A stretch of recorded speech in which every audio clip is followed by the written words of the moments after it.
This episode of The Dig is brought to you by our listeners who support us at patreon.com and by Ovid.tv.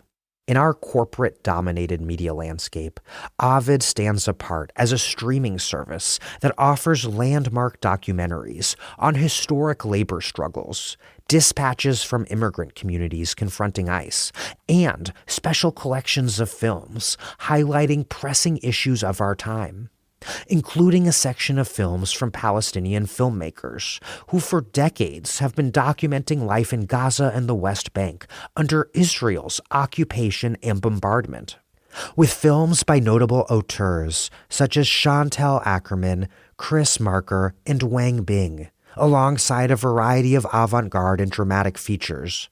Ovid offers many things, except conformity.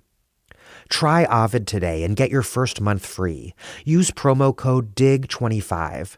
That's Ovid.tv. Promo code DIG25.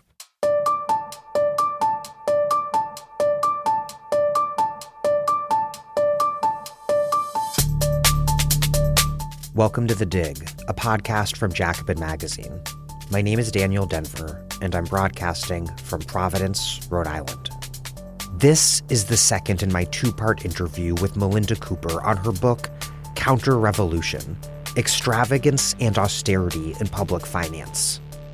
We pick up where we left off by discussing the peculiarly Southern roots of balanced budget conservatism and how those politics ultimately merged with supply-side populism in the 1990s, turbocharging a cycle of Republican tax cuts, spending cuts, and the resulting explosion of the deficit, leaving a neoliberalized Democratic Party to balance the budget by cutting yet more social spending.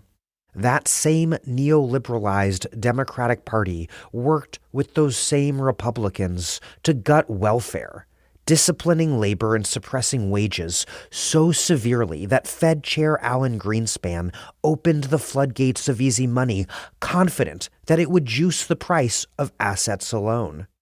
This was an era when mass homeownership was converted into mass attachment to the home as a vehicle for vertiginous asset appreciation, a means to incorporate ordinary people into the neoliberal project.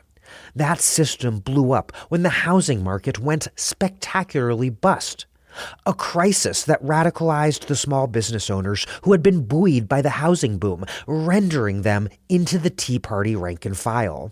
This was the birth of a revolutionary conservative movement that brought us MAGA and the dire situation that we find ourselves in today. A situation where extraordinary private wealth governs us through far-right authoritarian government, while the stock market shoots ever upward, oblivious to more concrete economic realities. I can't emphasize this enough. I just read the figures in the Financial Times. AI investments account for 40% of U.S. GDP growth this year, and AI companies account for 80% of U.S. stock gains. It's astonishing. But our economy could be otherwise. Central bankers unlocked new monetary policy tools to manage the global financial crisis, and did so again amid the COVID pandemic. Unconventional monetary policy has since become ordinary monetary policy. This all demonstrates the existence of vast state powers that could be used however political power dictates, rather than our current setup, which uses an austere fiscal policy to facilitate a monetary policy in service of endless asset appreciation. Monetary policy could instead be used in the service of an expansive fiscal capacity toward an ever larger social wage. Melinda Cooper ends her book, and this discussion, in other words, with a vision for fiscal communism. Somehow, amid everything we discussed, we did not touch on Trump's intensifying attacks on central bank independence. Central bank independence was constructed to protect neoliberalism from democratic intrusion. Trump is now destroying that central bank independence, ironically, to consolidate his authoritarian project, a project that's both anti-democratic and, in so many ways, still very neoliberal. He will try to squeeze every last bit of growth possible out of this tech-fueled bubble, prioritizing the continuation of the AI-crazed stock market boom and number-go-up cryptomania. The international swap lines that the Fed once deployed in response to the global financial crisis might be replaced by fascist swap lines to embattled allies like Javier Milei. But the contradictions will not be endlessly deferred. These powerful tools will be waiting for those with the organized power to seize them. And until we do get to fiscal communism, this podcast will continue to depend upon support from listeners like you who make these episodes happen every week. The place where listeners like you support us is patreon.com/thedig, and you can support us with a monthly or annual donation. I rewrite these Patreon pitches from scratch every time, and I do so because I think it makes it more likely that I'll catch your attention. But in doing so, I also experience a profound sense of gratitude that this podcast found an audience of such incredible people. One of the coolest things about hosting The Dig is that my listeners are overwhelmingly people who are doing interesting and important political and academic work in the US and all over the world. It's truly, sincerely gratifying to know that you find this podcast useful as you go about doing your very useful work. If you can, and if you've been meaning to, please contribute to make sure that The Dig can keep going strong over the long haul. That's patreon.com/thedig. Thank you. Finally, in honor of reaching 500 Dig episodes over nearly a decade of doing this podcast, we are organizing a special mailbag episode where I will answer your questions. You can ask me anything you want, from history to strategy to behind the scenes of the pod sort of questions. Depending on the number of questions we get, I will try to answer your question as long as it's interesting and not rude. Please submit an audio recording of up to 90 seconds in length through a link you'll find in the show notes. If you need to send your questions over email it to digradiopod@gmail.com, but audio is preferred. This is a podcast. Okay, here's Melinda Cooper, a sociologist based at the Australian National University. Her latest book, which we're discussing today, is Counterrevolution: Extravagance and Austerity in Public Finance. She's also the author of Family Values: Between Neoliberalism and the New Social Conservatism, which we discussed right here on The Dig. This is part 2 of a 2-part series.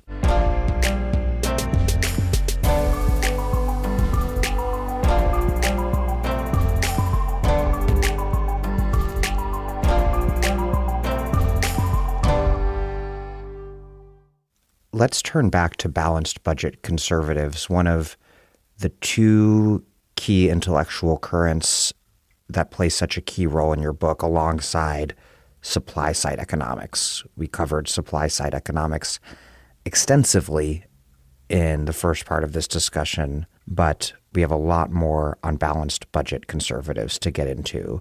And interestingly, it was none other than James Buchanan who, in the 1970s, helped design the policy and politics of the proposed federal balanced budget amendment.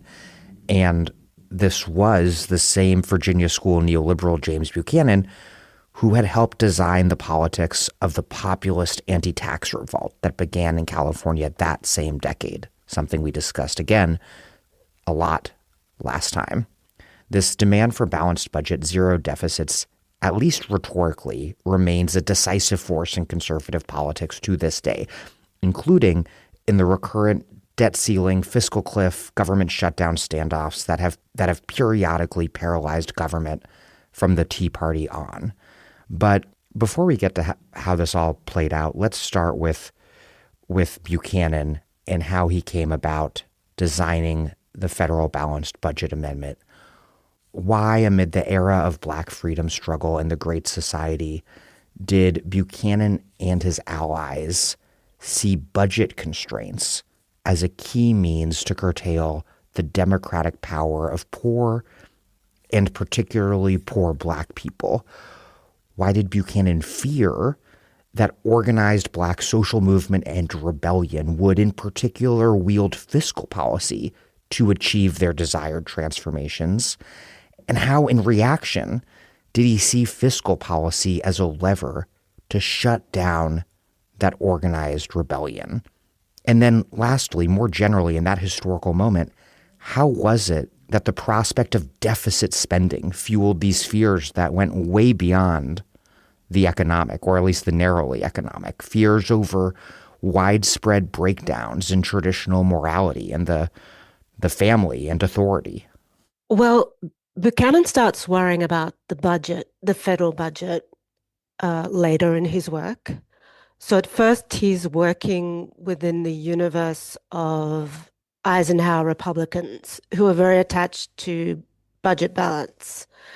So big spending and big taxing is a problem for him, for Buchanan, but it's not yet the budget deficit as such. It's not yet the federal budget. So when you look at Calculus of Consent, which he published in 1962 with Gordon Tullock, it's the problem of voting rights and districting that they're preoccupied with. So you're leading up to the Voting Rights Act of 1965, I think it is. There's a number of cases that seem to be pointing in that direction. So that's what they're preoccupied with. And they're scared that Black people are going to be empowered to vote. They won't only have the formal right to vote, but these will be real rights, rights that will be monitored by federal government officials and that kind of thing. So they're scared that once Black people and poor white rural people can vote en masse, that they'll prevail on the big tax and spending state to redistribute tax resources in their favor.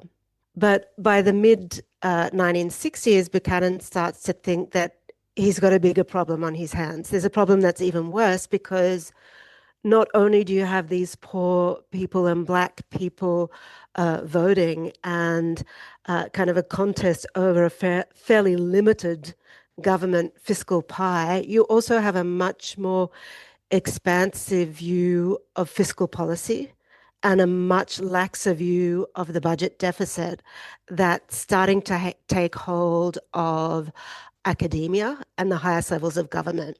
So this is the period where you have the so-called, the Kennedy-Johnson Council of Economic Advisors that's stacked with Keynesians. So people like Alvin Hansen and Walter Heller, who have this very atheistic and secular view of the federal budget that doesn't really see much of original sin anywhere, and is much more interested in how you can use this instrument proactively to shape investment and growth.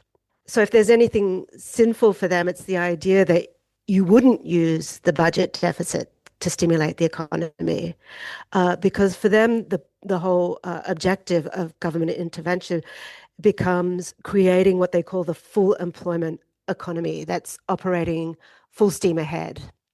So there's this systemic shift on the one hand, an epistemic shift, I should say, on the one hand. So it's an intellectual shift, but added to that, you have a very dramatic shift in the emphasis of US federal spending that happens in the 1960s. So it's a decade where social spending doubles. It's actually growing faster than defense, and this is a decade of the Vietnam War, so it's really quite extraordinary. And because there's the war in Vietnam, which seems to be costing more and more, it becomes very tempting for politicians to resort to deficit spending. And when deficit spending gets normalized, because after all, you have all these Keynesians who are vouchsafing for it, it's no longer a zero-sum game. It's no longer this voting contest between the haves and the have-nots. which has a kind of natural limit. It poses a kind of natural limit or a kind of scarcity principle to government spending. But you have this kind of expanding pie, which allows politicians to keep on giving beyond the balanced budget limit. And they can do this either by issuing debt or perhaps by monetizing the debt, even worse. So there's a specter of fiscal excess that opens up here. But it's not only fiscal excess, but it's social excess because, as we've discussed, the fiscal limits on state spending are historically shored up by all kinds of racial and gender exclusions. And at this moment, you have an explosion of Black liberation politics that almost automatically translates into demands on municipal debt and municipal spending. So this is the specter that Buchanan is confronted with.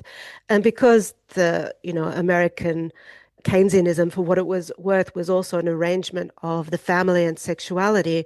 Well, the fact that you have mothers on welfare or divorced mothers or single women who are demanding welfare too and demanding to access welfare without all the conditionalities that were traditionally attached to it. Well, then there's this specter of moral mayhem that someone like Buchanan evokes. And he evokes it as if it should make intuitive sense to his readers. So this was very much in the air, this kind of fear. You write that balanced budget conservatism is a story of, quote, how a regionally specific formula for austerity was progressively abstracted from its deep roots in the racial politics of the South and elevated to the status of fiscal common sense, applicable outside the American South and legible beyond the partisan circles of Southern Democrats. What was this particularly Southern, peculiarly Virginian history that shaped Buchanan's thinking? And how did that Southern politics then get nationalized? You write that the first debt ceiling showdown took place in 1953 and that it was forced by none other than Virginia Senator Harry Flood Byrd, the patriarch of the hardline segregationist Virginia Democratic Party machine.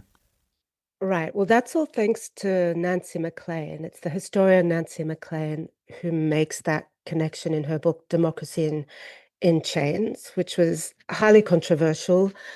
But I think she's substantially correct in making that connection. I mean, I went to the archives and I spent a lot of time there, and it became clear to me that in many ways the kind of concrete fiscal instruments that Buchanan ended up developing and trying to translate on a federal level were pioneered by Harry Byrd.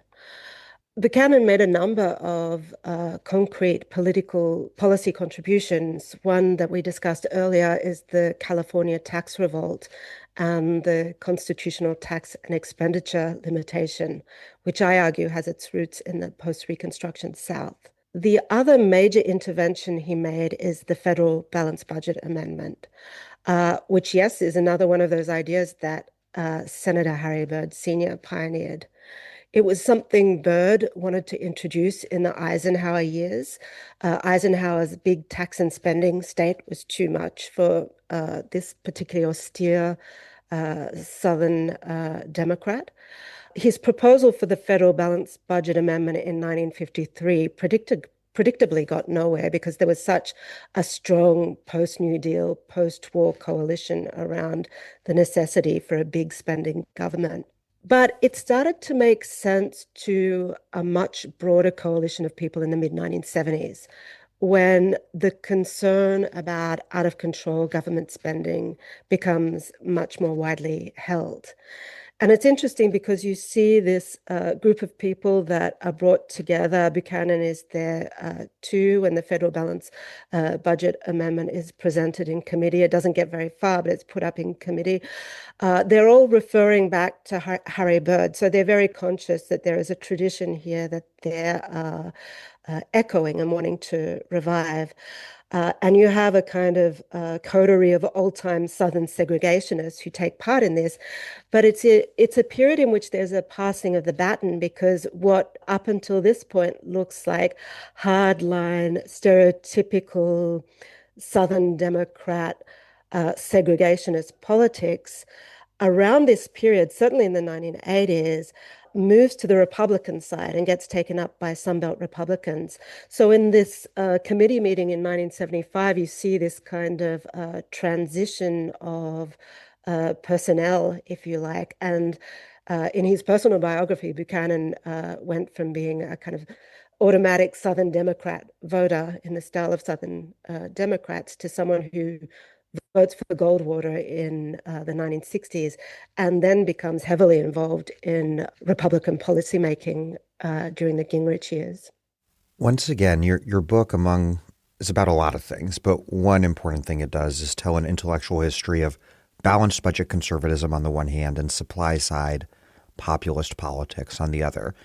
How in the 1990s did those two strands come together to help shape and propel the Republican Revolution when Newt Gingrich's House majority led these major government shutdowns in 1995 and then again in 96? Because it's really not at all obvious that these two groupings would fit together very well. The public school choice balanced budget hawks, they supported balanced budgets and opposed balancing those budgets by raising taxes, a difference between them and Eisenhower Republicans. Meanwhile, the supply siders blew a hole in those balanced budgets by advocating not only deep tax cuts, but also pursuing policy priorities through what are called tax expenditures, which are tax breaks or incentives targeted towards particular policy ends that have exactly the same budgetary effect as spending. And so at the level of ideas, this was all very contradictory, but in practice, it really worked some powerful reactionary capitalist magic. You write, quote, "The logical contradictions could never be perfectly resolved, of course, since supply-side tax expenditures would always violate the Virginia school prohibition against budget deficits. Yet this itself imparted a self-reinforcing momentum to the whole cycle, allowing legislators to invoke the soaring federal debt as proof of fiscal sinfulness each time they inflicted a new round of cutbacks. What we are left with is the paradox of increasingly austere social spending budgets alongside ever-expanding volumes of federal debt." How did this work? How did these two movements come together to make a new Republican politics that transcended these ideological contradictions in a way that perhaps only right-wing politics can, wielding balanced budgets to cut taxes and foreclose new social spending, all while exacerbating budget deficits, but making those deficits the responsibility of Democrats to clean up, for them to clean up through more social spending cuts? How, in other words, did the Republican Party link together balanced budget and supply-side politics to build an economy that created social austerity alongside private extravagance? And how, particularly in the 1990s, did they do so in a way that facilitated the neoliberalization of the Democratic Party? Yeah, well, that's why I think the populist supply siders were very important. They have this image as B-grade economists and hucksters, and probably they were, but as strategists, they were extremely astute because they understood that what your party is doing in terms of tax and spending and what people think it's doing are two very different things. So they were by no means naive about the dynamics of American government finance and how it worked after the breakdown of Bretton Woods, after the integration of financial markets, and with this growing international appetite for US government bonds that you see in the 1980s. I think public choice theorists like Buchanan were genuinely naive. They saw spending austerity as a kind of moral injunction, and they predicted all kinds of mayhem from any violation of that rule. But the supply siders were very clear. There's this new dispensation where we can completely ignore budget limits as long as we spend in certain ways and on certain things. So basically, the golden rule is that you need to avoid any kind of spending that subsidizes the social wage or that contributes to wage inflation and empowers workers. The obverse to this is that you can and should do everything in your power to inflate asset prices. So there's no balanced budget rule there, because on the contrary, the people who purchase American government debt would love asset prices to go up. And the more you spend on financial assets through tax preferences and the like, the more they want to buy dollar-denominated assets. So you can basically spend ad infinitum as long as you spend in certain ways. So, I mean, this is where you see this phenomenal growth in US government debt from Reagan onwards, and it's why Republicans consistently pile up much larger volumes of government debt than the Democrats do. And it's hard for people to see how this is happening because Republican spending is increasingly taking the form of tax preferences, especially tax preferences for people who own property or shares or private insurance policies. And this is, in fact, a form of spending. And these tax expenditures, just to clarify, these are to appreciate assets. Yes, yes. So tax expenditures to appreciate assets, all tax expenditures are a form of spending. So introducing a selective tax preference into a progressive tax system has the same budgetary effect as spending. So public accountants have recognized this for a long time. It's why accountants refer to it as tax expenditures. So, for example, the government can give you $1,000 directly, or it can save you $1,000 that you would otherwise have to pay in taxes. So the budgetary effect is the same. The government spending $1,000 on you. But very few people understand this intuitively. And in fact, tax cuts are somehow seen as the opposite of government spending, as a retreat from government intrusion in the economy. So supply siders understand that people have a very idiosyncratic and a very distorted grasp of government spending. People tend to see very extreme spending burdens when it comes to public assistance programs for the poor, while having very little insight into the massive amounts of government spending that are directed toward private asset holders, homeowners, property investors, shareholders through the tax code. And there's a structural reason for that, because spending on the poor is direct spending. It goes through a very laborious, very contested appropriations process. Tax expenditures are functionally off budget. They're much easier to introduce.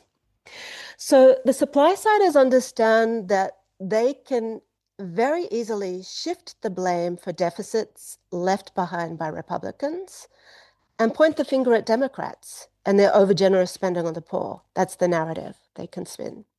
Jude Wanniski from the Wall Street Journal has this little piece, Two Santa Clauses, Taxes and a Two Santa Claus Theory, I think, that appeared in 1976, which is a masterwork in political strategy, because it lays out the budgetary game that Republicans have been very successfully playing since Reagan.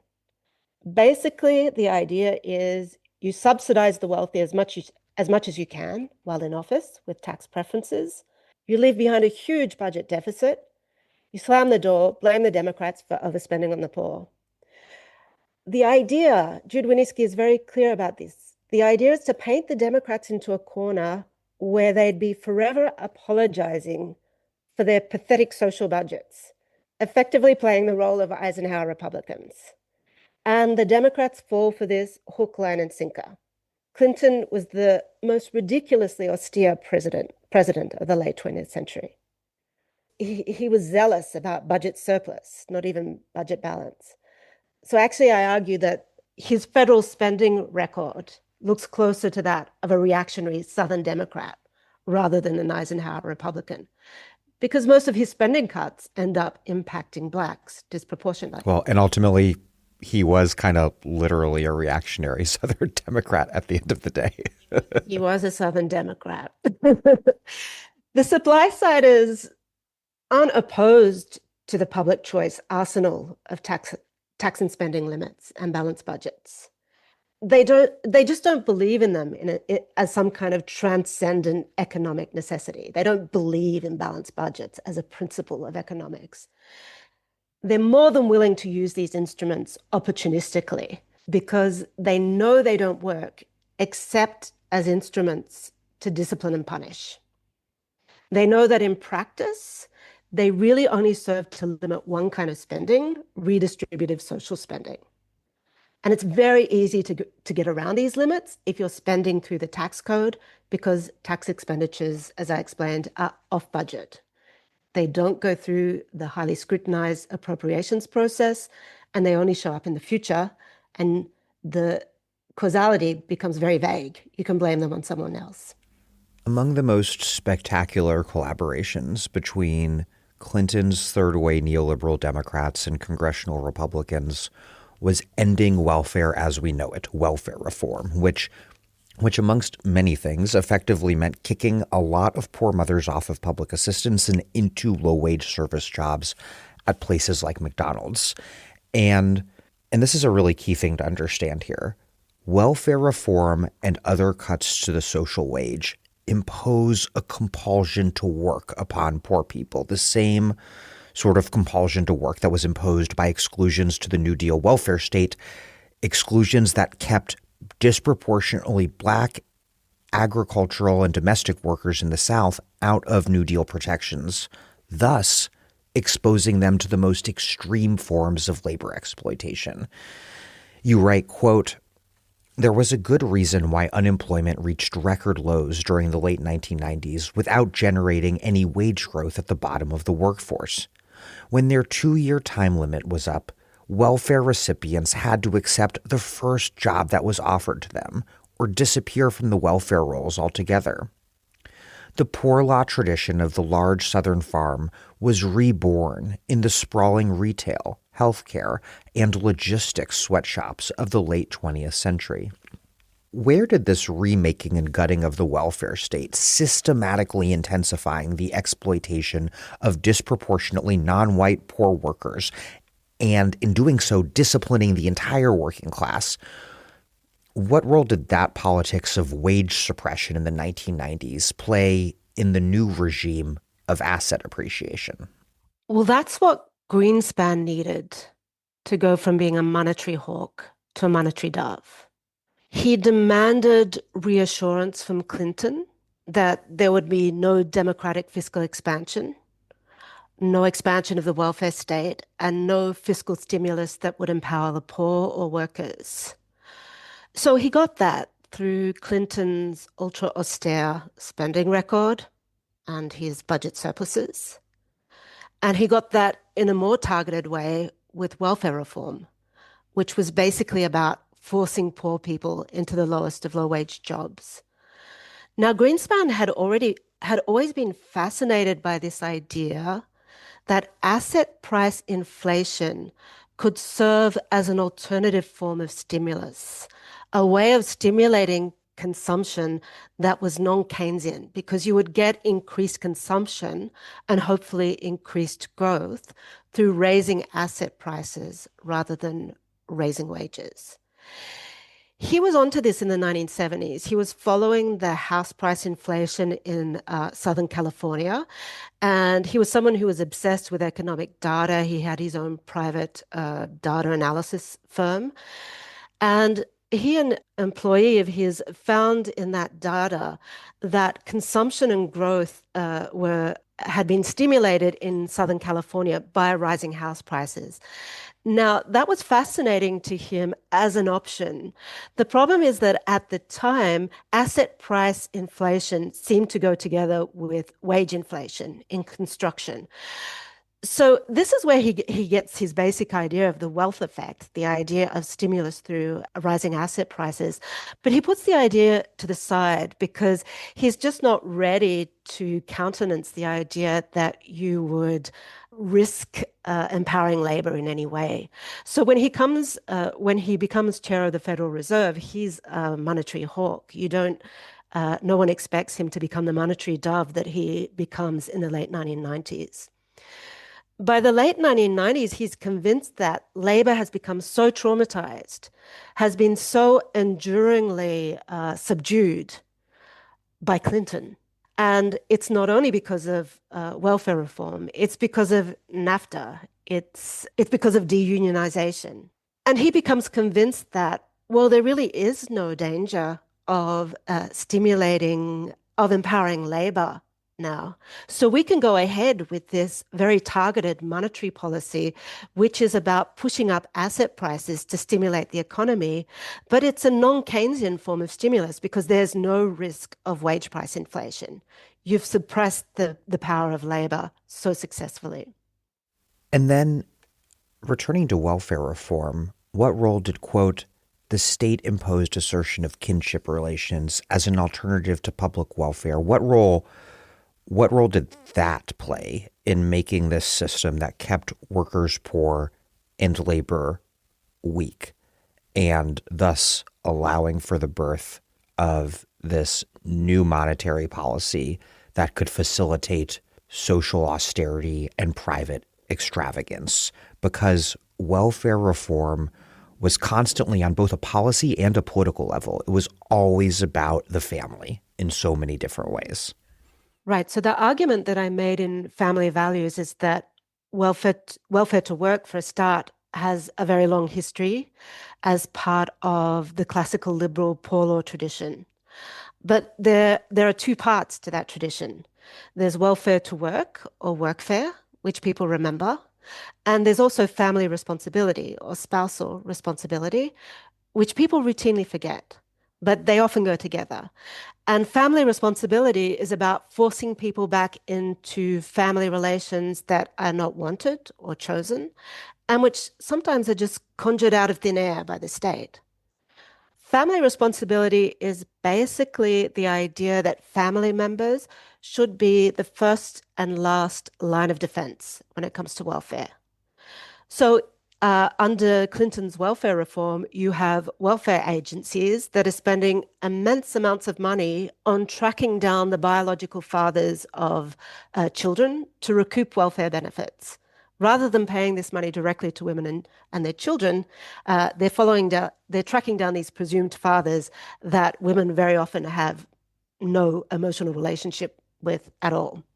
So Greenspan needed this very intimate policing of the poor to feel that he could safely launch a policy of asset appreciation without empowering labor, without empowering the poor, because they would have nothing to fall back on except themselves. And very often this meant extreme poverty.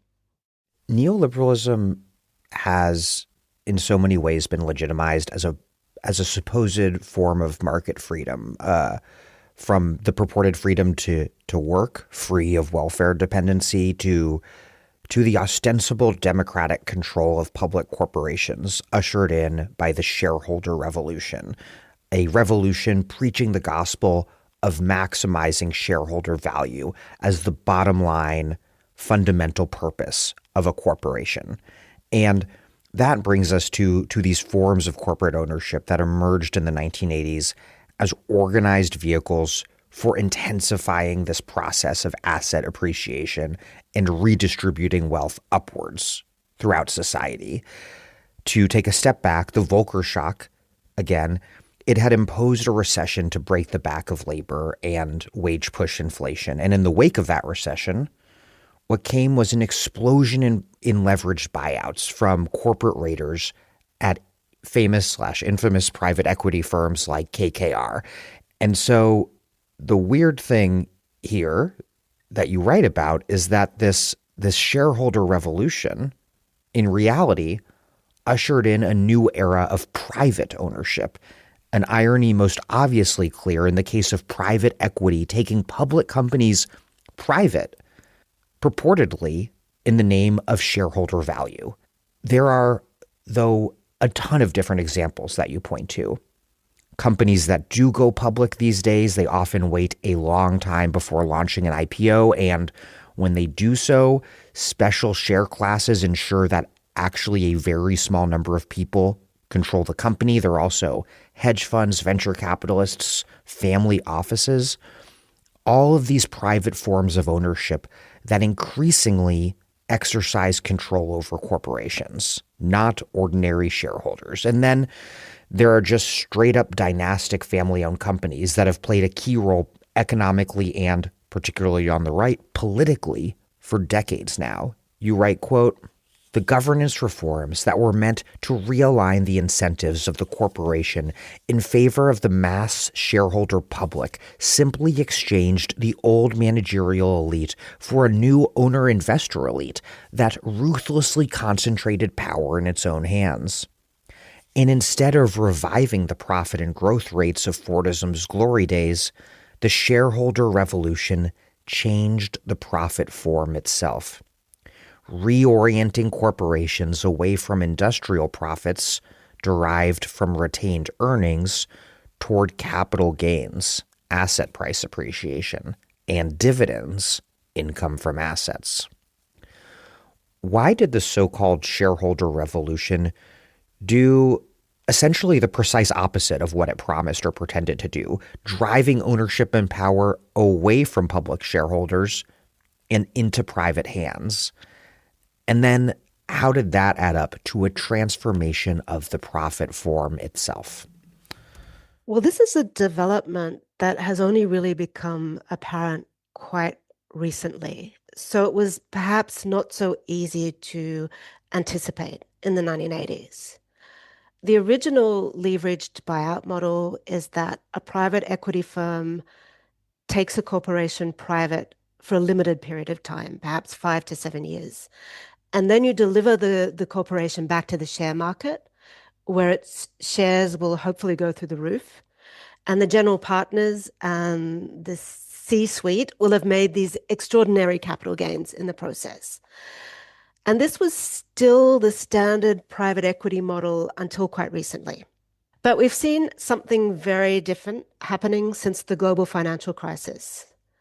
One of the perverse consequences of Dodd-Frank banking regulation was that there was now an abundance of private credit that made it possible for new tech firms to grow to extraordinary size without having to go public, so without having to launch an initial public offering. So they're surviving for extended periods of time as private companies under the exclusive control of their founders. And this has the effect of changing the nature of the corporation even post-IPO, because you find that these founders become very averse to losing control. And often when they eventually do go public, they want to hold on to control by other means. So by issuing shares with different voting rights that mean they retain effective control, minority veto. What this means is that you have privately controlled companies operating behind the veneer of the widely owned, the mass shareholder owned, market democratic corporation. And in many cases, these unequal voting rights are actually inheritable. So you're really seeing these dynastic entities taking control of the corporation and reproducing themselves behind the shell of the corporation. All of this looks very different from the neoliberal model of the mass shareholder-owned corporation that was supposed to usher in a kind of superior kind of market democracy. It was supposed to allow the small-time shareholder to have a voice in the management of the corporation. And this was the kind of rhetoric. This is supposed to be the successor to the managerial revolution. Exactly, exactly. So the neoliberal mantra was the shareholder-owned corporation, which was supposed to solve all the problems of the managerial corporation. And this was the kind of rhetoric that circulated in the 1980s and 1990s, and which was embraced actually by public sector pension funds as a way of justifying their participation in private equity buyouts and the like. And you can see how it made a certain sense at the time, whatever doubts you might have about the merits of shareholder democracy. Everybody assumes that this vision is written into agency theory. Agency theory is the academic version of shareholder value ideology. It's the academic reference. So the key figures here are Michael Jensen and William Meckling. But when you look at what Jensen and Meckling actually wrote, it turns out that they were scared to death of shareholder democracy. And really, their model of the perfect corporation was the private, family owned, and family controlled corporation. This was the corporation that, for them, perfectly resolved what they called agency costs. Agency costs was basically any distance between the figure of the manager and the owner. So, of course, in a family owned corporation, the owner is the manager. They're only interested in investment, they're not interested in production. So, it was dynastic capitalism, not mass asset owning democracy, that was their model, despite the fact that they have been read widely as the kind of premier champions of shareholder democracy. They knew they couldn't magically get rid of the publicly traded corporation, but they saw private equity and leveraged buyouts as a way of instilling the values and the style of the privately owned corporation into the public corporation. If you think of it, it's a way of turning the professional manager into a maximizer of asset values. You're now paying these people in stock options. So this is someone who is attached to the value of shares and hence ultimately to their personal wealth, their asset-based wealth.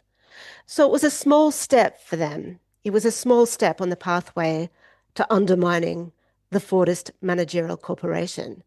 But you can see that shareholder democracy was not what they had in mind. And I think what happened in the 2010s would have been very welcome to the Jensen and Meckling of the 1980s, because ultimately they did want to absorb the publicly traded corporation back into the private family owned company. And this is effectively what has happened. How, though, was this private concentration of corporate power dressed up and perceived publicly, represented publicly as its opposite? Well, I think there really were different dynamics at the time. It's a period where public pensions are allowed to invest in corporate shares. So you have a lot of institutional money that's coming into the corporate share market. And there really is a kind of democratization that is happening there. But at the same time, what private equity is doing is something very different. It's narrowing the group of shareholder investors. There's a double dynamic at work there, and there are conflicting interests. That conflict isn't quite apparent at the time. It becomes more apparent today because, a lot of public pensions and asset managers and the like are very hostile to the idea of shares with unequal voting rights. They see that as an infringement on their voice, on their shareholder voice. The shareholder revolution was ideologically and to a lesser but still substantial degree materially a means to massify asset ownership across society. Since the 1980s, the percentage of Americans who own stocks really did grow, but nothing, perhaps, has created as deep and wide a material and ideological basis for neoliberalism as homeownership and the rendering of that private home into a critical vehicle for endless asset appreciation. And yet, of course, one of the most destructive and generally consequential outcomes of this decade-long asset appreciation extravaganza has been the absolutely dire American housing crisis. This system that has long made endlessly juicing home values into a core economic policy goal has today locked rapidly growing swaths of not just poor but also middle class people out of stable housing. And of course, over a decade and a half ago, the same model crashed the entire global financial system. How did this housing price appreciation system get pieced together in the first place by figures ranging from Alan Greenspan and Jack Kemp to President Bill Clinton? And then how structurally was this housing price appreciation system fit into the broader neoliberal economic and political order? Right. So there is actually a neoliberal social consensus politics, or there was one. And that rested on the idea that government could help everyone to be an asset owner and so to benefit from the dynamics of asset price inflation. This was a third way promise, and it depended on a very generous expansion of cheap credit to suction people up into the asset economy, basically. So via mortgages and the like. It was actually Jack Kemp who introduced this idea into the United States. He imported it from Thatcher's Britain, and he wanted to convince the Republicans to do things that Thatcher had done. So sell off public housing, turn public housing residents into owners and the like. But this didn't get much traction under the Republicans. So it fell to the New Democrats and Clinton to fully implement this policy, which they did with their credit democratization policies and the various tax expenditures on the private home that they introduced. You have a counterpart in the idea of universal 401ks, which both Democrats and Republicans embraced, by the way. But it's with housing that the policy was pursued the furthest and can be pursued the furthest because you have such broad home ownership already. And this happens up until the subprime crisis of 2007 and the global financial crisis. A quick aside there, one thing that was fascinating when I looked at the data was that during this subprime mortgage boom of the aughts, homeownership only went up from like around 63% to 69%. There's like a narrow band that it's been stuck within for quite a long time. Right. Interesting. Yeah, just an aside. And I think since then, the third way inclusion window has shut down, which is partly what explains the resolutely divisive, exclusionary character of neoliberal politics today. The window had to close sooner or later. There's a built-in limit to asset-based democracy, to property-based democracy in general, because at some point you've pushed asset prices up so high that it becomes very hard to induct new people into the game. They're going to be so indebted that outright ownership becomes unattainable within the human lifespan. So you have the phenomenon of mortgagee retirees. Inasmuch as the third way promise still exists today, I think it's very telling the kinds of forms it takes. It's a much more personal, clientelist form of asset inclusion. It's an invitation by people like Trump or Musk to take part in their personal asset-based fortunes by buying up crypto, for instance. You may be aware that there have been a lot of efforts recently to allow retail investors to invest in private companies. So companies that aren't subject to any of the reporting or regulatory requirements that bear on publicly traded companies, and where there isn't even the illusion of voice for the mass shareholding public. You will not have a voting share. It's a very different kind of asset inclusion when you're investing in someone's personal fortune. There can be no illusion here that you're investing in some kind of free market, however delusional that idea might have been to begin with. I think there's a really important insight there, how with the first housing crisis, the one that became a global financial crisis, that had a politics, perversely enough, about a certain form of neoliberal inclusion. Though again, it kind of actually barely moved the needle just by maybe 6% from what I can see from the Fed's numbers in terms of home ownership. Whereas today's housing crisis, it's about exclusion from housing, and it has an exclusionary politics to match, a violently exclusionary neoliberal far-right fascist politics. Right. Yeah, you can really feel the difference in the zeitgeist between the 1990s and today. And I think a lot of it has to do with the availability and the inclusiveness of credit. I mean, there was a kind of superficiality to the inclusiveness of the 1990s too. A lot of people comment on it, reflected in political theory.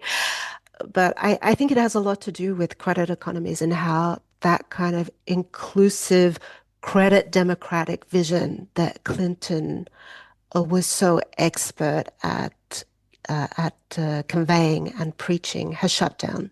to cite Kianga Yamada Taylor's work, predatory inclusion. Exactly. Going back to the aughts, this massive home construction boom of the 2000s, it created a lot of business for a really diverse array of small firms who were contracted by a much smaller number of giant home building companies who were above them in the food chain. You write, quote, "Home builders were only the most direct beneficiaries of housing price gains.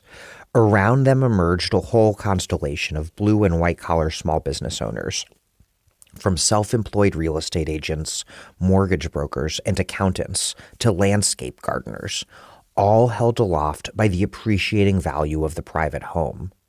Only one segment of the building industry failed to extract any benefits: the mostly non-union laborers who toiled on residential construction sites."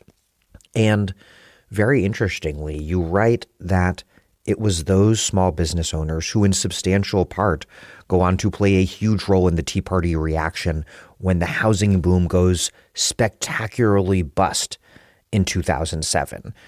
We often think of the people who lost their homes during the housing crisis. These were not the worst off or most vulnerable people in American society, but they did see their businesses go into crisis with the housing boom going bust.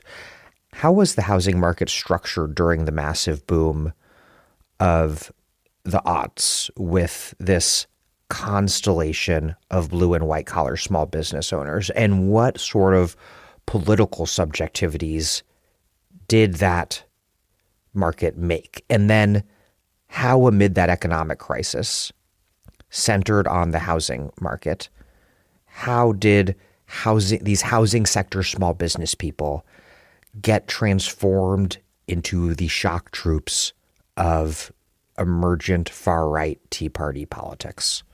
Well, one way to get a sense of the housing market of the aughts is to compare it to the construction boom of the late 1960s and early 1970s. That boom was driven by large government and industrial contracts and a highly unionized labor force. So workers had to go through the union hiring hall to access these big building sites and these very secure, high-paying jobs. And that generated a lot of solidarity and produced one of the most powerful labor forces of the 20th century. When you look at the property boom of the aughts, this is happening in the residential sector, which by this time is largely non-unionized. And it's dominated by small construction firms and building trades contractors, basically small businesses. They make a fortune from the boom, but they're relying very heavily on a subordinate labor force that is non-unionized, that is very often migrant labor, undocumented migrant labor very often. And as a consequence, they see almost no gains from the boom at all. So, as I said, for someone like Greenspan, this is the perfect economic scenario because you're seeing economic growth and a consumption boom that's being driven by asset price inflation, not by wages. There's no sign whatsoever of wage push inflation. On the contrary. So this is something he's been trying to orchestrate since the 1970s when he became fascinated with rising house prices and this idea of a so-called wealth effect that they could produce. So I think what you've generated here is a small business subjectivity that's completely identified with the dynamics of asset price appreciation, because this is the main driver of their business income. By contrast, they're inclined to see growth in wages and growth in social benefits as a subtraction from that. And these people are basically the constituency of the Tea Party. So it's the small business owners who have lost out from the housing crisis, not as wage workers, but as asset holders. So it's certainly not a crisis of the working class or the kind of subprime mortgage holders, as some people on the left expected. So these people, these small business owners, have suffered real economic loss, but it's a relative loss and it's a particular kind of loss. The crisis for them is the sudden depreciation of their housing and business assets, not the dispossession of those assets. So it's not the cry of the old industrial working class or the low-income homeowner or the bailed out industrial worker that some people on the left wanted to project onto this movement. In fact, this movement sees those people as their enemy. So this explains the kinds of enemies that the Tea Party identified. Immediately, they blamed subprime mortgage holders, disproportionately black and female, it turns out, so the new welfare queens. This is the rant heard around the world by Rick Santelli. It's Rick Santelli's rant. Yeah. CNBC was, why are we bailing out these losers? That's right. And there was no housing bailout. People. There was no housing bailout, so it was completely hallucinatory. It was fantastic, yeah. They also blamed immigrants from south of the border. Ironically, the very people who were doing most of the hard labor on building sites. And then they blame the public sector for spending too much on the poor and the supposedly non-productive.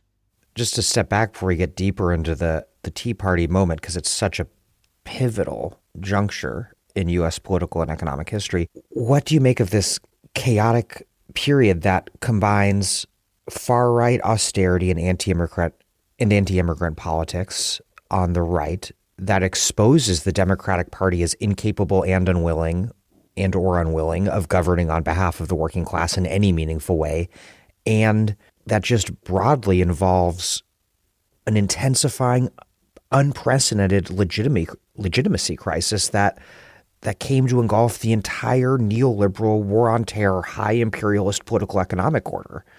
This really does feel like the beginning of the end.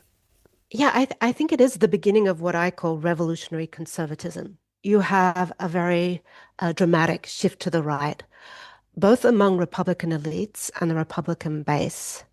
I think what is hard to grasp on the left is that much of the far-right turn, the popular far-right turn among the Republican base, the people who go on to be kind of MAGA constituents or MAGA freedom fighters, these people were just as offended by George W. Bush, his neoconservatism, his high imperialist, internationalist vision, as they were by Obama. And I think that is something that we've yet to grapple with. I think I'm not quite sure how to make the connection, but I'm fascinated by the fact that many of the veterans who end up walking into these private militias, the Oath Keepers and the Proud Boys and the like, very many of them are refugees from the war on terror. So they're people who have a particular view of what George W. Bush did and a particular view of what Obama did, and that has become conflated in their historical worldview. The anti-labor politics of the Tea Party very interestingly recapitulated the pitting of private against public sector workers that, in our last discussion, we discussed having so powerfully shaped the California tax revolt of the 1970s. This time, it takes off in 2011 in Wisconsin, when Republican Governor Scott Walker moved to end collective bargaining rights for public sector workers. And that move was met by a massive labor movement-led occupation of the state capitol that notably, at this moment when the right-wing Tea Party was already well underway, notably it was a protest movement that marked the first real mass reaction from the left to the economic crisis in the United States. I remember it very clearly because it was such a relief. This is before Occupy. It really is the immediate precursor to Occupy in so many ways. But anyhow, Governor Walker, he successfully pushes the bill through despite the protests.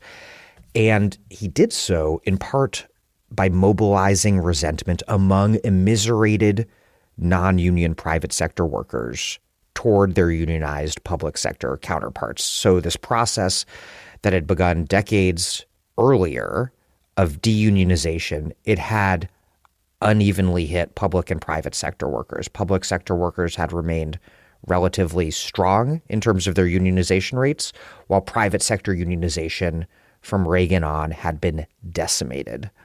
But revealingly, what began with an attack on public sector workers was, by 2015, it was followed by Walker eliminating private sector union rights as well by making Wisconsin a right-to-work state.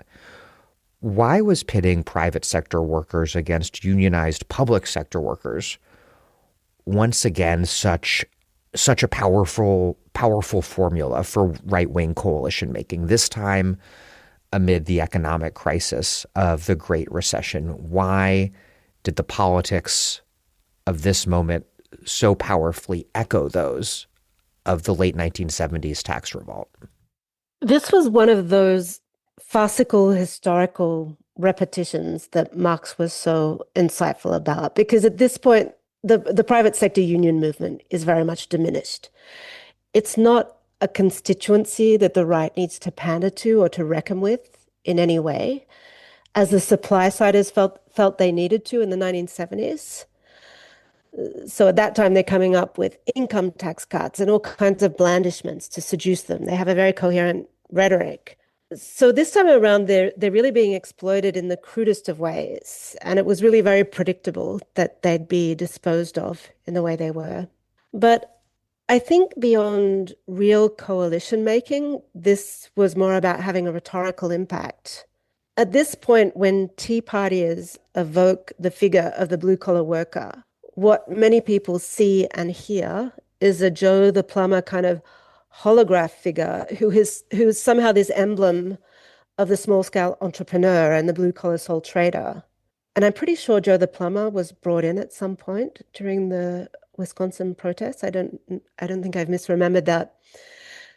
And if you look at all these hard right Tea Party state governors in Wisconsin and Oklahoma and elsewhere, their actual tax policies were all directed toward the private business owner, the person who runs a pass-through business, which is, at this point, a very broad coalition. It stretches from the Koch brothers and the multiple entities that they preside over to the small-scale plumber.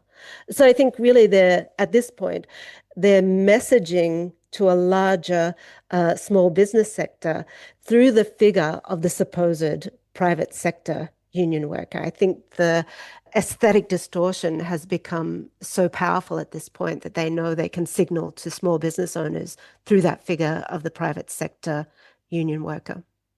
The dynamic that we discussed earlier, whereby Gingrich-era congressional Republicans could use deficit hysteria to conscript Clinton Democrats into their project of slashing the social wage most dramatically with welfare reform. That very same dynamic plays out powerfully in the years leading up to MAGA under Obama. Every single year, from the Tea Party Republican insurgents sweeping into power in 2011 after the 2010 midterms to Obama leaving office in 2017, every single year, there's at least one major piece of budgetary brinksmanship, which I think people who followed U.S. news closely during that time will recall as just a kind of like hard to parse blur of budgetary brinksmanship. So it was very interesting reading your book and actually parsing some of those, because at the time and in retrospect, they all sort of blurred together as one giant the government always almost shutting down moments. But perhaps the peak moment of this was 2011, when Republicans secured a deal with Obama requiring so-called sequestration of federal spending, which just meant massive automatic forced cuts. But the really interesting thing that you point out about this, which I had totally forgotten, was that this fiscal reaction was also about curbing reproductive freedom. So in April 2011, Tea Party Republicans, they brought the government to the brink of a shutdown, and it was aimed at blocking alleged federal funding for abortion, which of course there is no federal funding of abortion thanks to the Hyde Amendment, but nonetheless. And then again, in 2013, another shutdown fight was over the Affordable Care Act, and specifically the birth control that the ACA mandated to be covered as preventative health care. How did fiscal and reproductive reaction come to fit together in the way that they did on the far right during the Tea Party? And what does the way that they fit together tell us about far right American politics and how to parse its socially and economically reactionary dimensions? I think most people who are not on the religious right just aren't aware or can't believe that there's a systemic eschatology at work here, and that this eschatology very closely connects everything from America's national debt to the state of the family to women's uteruses and what's going on there in the most inescapable of ways. It's an eschatology that's concerned with the crisis of reproduction at every scale. And if you buy into that, what happens at one scale has immediate impact on every other scale. In the 1970s, you have many religiously minded people who are concerned by the growing national debt and the end of the dollar gold standard, and who see some kind of connection between this and the crisis of the family and with abortion. I think it's Howard Phillips, one of the key figures of the so-called New Right, who makes this connection most explicitly and most forcefully. It makes metaphorical sense, I think. But there's also a range of ingenious arguments that they come up with to spell out the connections in more detail. So one of these is that the breakdown of the male breadwinner family and the rise of sexual immorality is forcing women and children onto the welfare rolls, which is leading to inescapable debt and national bankruptcy. So that's a direct connection. But there are also crazier arguments that circulate on the religious right. It's the idea that abortion is leading to a permanent scarcity of taxpayers, hence national bankruptcy. Anyway, all of this explains why the religious elements in the Tea Party see their anti-debt and balanced budget politics as a moral crusade as much as anything else. For them, it's obvious that any kind of budgetary issues the government might have are ultimately to be traced back to the moral degeneracy of the United States and the fact that the government is complicit with this, is funding this. So many of the budget shutdowns and debt ceiling crises that are reported in the media as simple budgetary scuffles are actually attached to particular spending bills that direct money to Planned Parenthood and that kind of thing. So for the religious right, repairing the budgetary sinfulness of the United States is the same thing as restoring its moral integrity. You're returning to the etymological roots of these words because moral and economic redemption are one and the same thing in their eyes. Guilt and debt are one and the same things.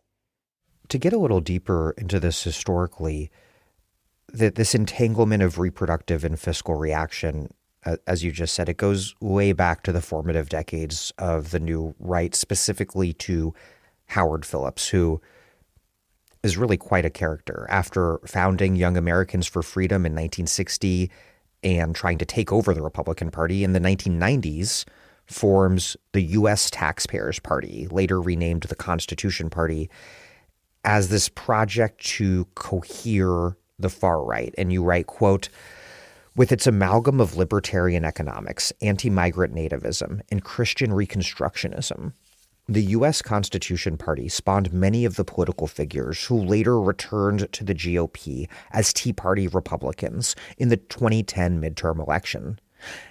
Before breaking with the Republican Party, though, very interestingly, Phillips had served as Nixon's acting director of the Office of Economic Opportunity, where his, quote, special targets were legal service programs that combined a focus on anti-poverty activism, welfare rights, and sexual freedom for low-income women and teenagers."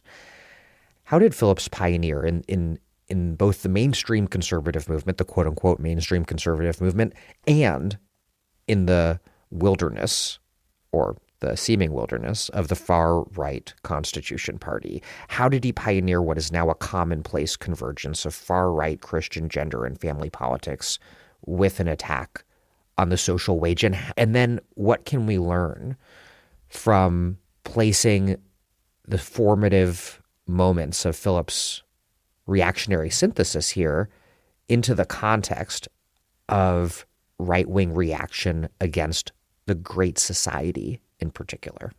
Yeah, it's interesting because I think you see all these very early Doge-like experiments under Reagan, where you have these hard right figures like Howard Phillips, who are trying to defund the left and deconstruct the administrative state from within the Reagan White House. They don't get all that far. This is why they're so frustrated with Reagan. But I think the earliest precursor to Doge has to be Howard Phillips' time at the Office for Economic Opportunity under Nixon. He became acting director here really with the express purpose of dismantling the office and what it was carrying out. He was very much obsessed with programs that he saw as subsidizing women's sexual freedom. He's especially obsessed with Black women's sexual freedom. So this was a government office that was full of left-wing legal services people who were doing work around abortion rights and against state sterilization laws and parental responsibility laws. So it all sounds very familiar, very contemporary. It's Howard Phillips who coined the term defund the left. And although he only spent 6 months at the Office for Economic Opportunity, it really established the template for religious right government activism for the following half a century. It's really here that you first get the idea that it's just as important to defund abortion and birth control as it is to outlaw it. So it's here that you get the whole stop government funding of XYZ form of sexual immorality that's become very familiar. It's a long haul battle that really comes to fruition under Trump during his first presidency. And then it's accelerated, of course, by the overturning of Roe versus Wade. But I think it's kind of a template for Doge, but in a very targeted way in the spirit of the religious right, which is obsessed by sexuality. I'm Sam Adler-Bell, and you're listening to The Dig, by far my favorite podcast for sophisticated, lucid, and very, very, very thorough conversations about the past, present, and future of left politics. Personally, I would be completely lost and adrift without it, so please support the show at patreon.com/thedig. This episode of The Dig is brought to you by our listeners, who support us at patreon.com, and by Dropsite News, an independent news outlet founded by journalists Jeremy Scahill, Ryan Grimm, and Nausicaa Renner. Dropsite is a non-aligned investigative news organization committed to exposing abuses of power on American soil and overseas. In just its first year, it's already breaking major stories that legacy media won't touch, filling a critical void in the mainstream news landscape. Last year, Dropsite's reporting led to the opening of war crimes investigations in South Africa and Belgium against dual citizens serving in the Israeli military. As a reader-funded newsroom with zero corporate ties, Dropsite is uniquely positioned to challenge authoritarianism at an institutional level. Keeping reporting free for everyone is only possible with subscriber support. Join the 380,000 plus readers already backing this mission. I am such a huge fan of Dropsite. Please join. Visit dropsitenews.com/dig20. That's DIG20 for 20% off your annual subscription and fund the stories that hold power accountable. This is such an essential news site. Today, we take the alliance between right-wing Catholics and Protestants as essential, absolutely essential to the fabric of Republican Party politics, a partnership naturally, inevitably stitched together by social reaction. But in fact, you write that alliance had to be made, for a long time, anti-abortion Catholics were also strong supporters of an expansive welfare state. And indeed, their anti-abortion politics were entangled in their support for an expansive welfare state. Whereas by contrast, conservative Protestants promoted the family as an alternative to the state provision of the social wage, but they were basically uninterested in abortion. And I really have to emphasize that because that's so foreign to how people view Protestant conservatives today. But they just really did not care about abortion, and were even pro-abortion rights in many cases, maybe most cases. How did this major transformation come about that created this unified Catholic Protestant Christian right hostile to abortion rights and the social wage alike? The religious right is this completely new and odd thing because it comes out of a coalition that up until then seemed completely unthinkable. So until then, no one would have imagined that Catholics and Protestants would work so closely together, especially around an issue like the right to life, which was quintessentially Catholic. It's embedded in Catholic natural law, and it's embedded in Catholic social teaching. And I think the only way to understand this alliance is as a united front against feminism. The feminist approach to abortion was really something new on the political scene because it wasn't a battle over reproduction waged by men of different faiths or men of different communities or between religion and state, but a battle fought by women against all of these forces. So it was perceived correctly, I think, as a threat to reproduction as such. Whatever your favorite form of reproduction was, feminists were attacking it. And whenever there's a generic threat to shared interests, you tend to see strange coalitions. And I think this is what happened to create the religious right. Of course, it's a very uncomfortable coalition in many ways. And this is primarily because for Catholics, the right to life means what we understand by right to life today. But it also just meant the right to social welfare. These things were completely entangled in Catholic social teaching around the time of the New Deal.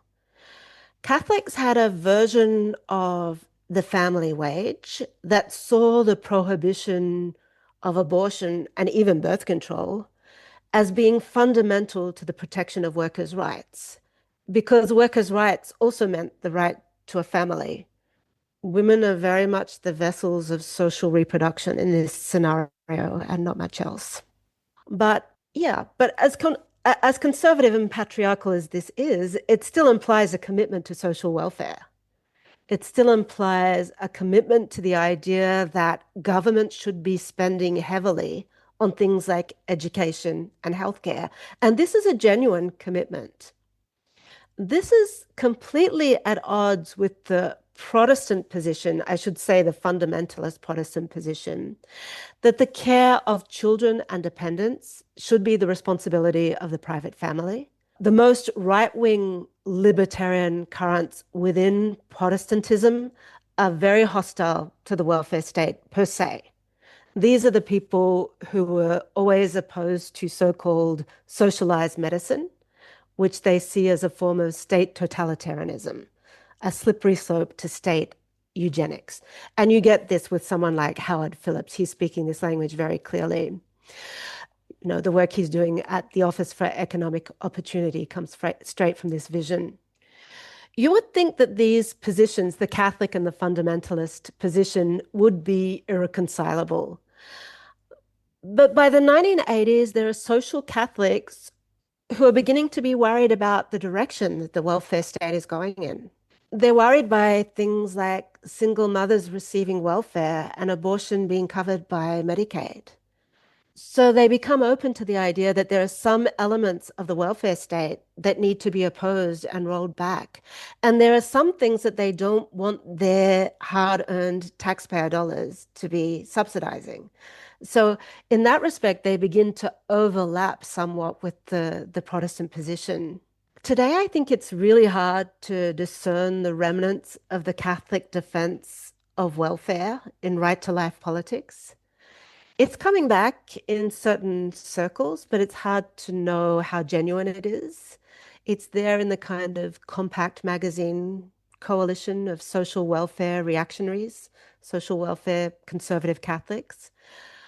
Although even there, to me, it often looks quite superficial. So I'm not sure if we're seeing a genuine return or not. Well, I mean, look at the sort of J.D. Vance national conservative types, and they never really seem to mean it when the rubber hits the road, that they do have a real rhetoric around it.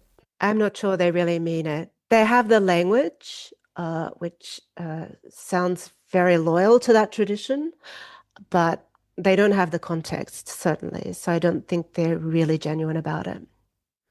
I want to talk about some of the features of the far-right populism that's developed from the 1970s through the MAGA present, and just how a mass political constituency for this sort of far-right politics was incubated. You write, quote, "By the time of the tax revolt, several decades of invisible asset-based welfare had allowed the white middle class to accumulate substantial wealth holdings that they could plausibly attribute to their own hard work and financial acumen.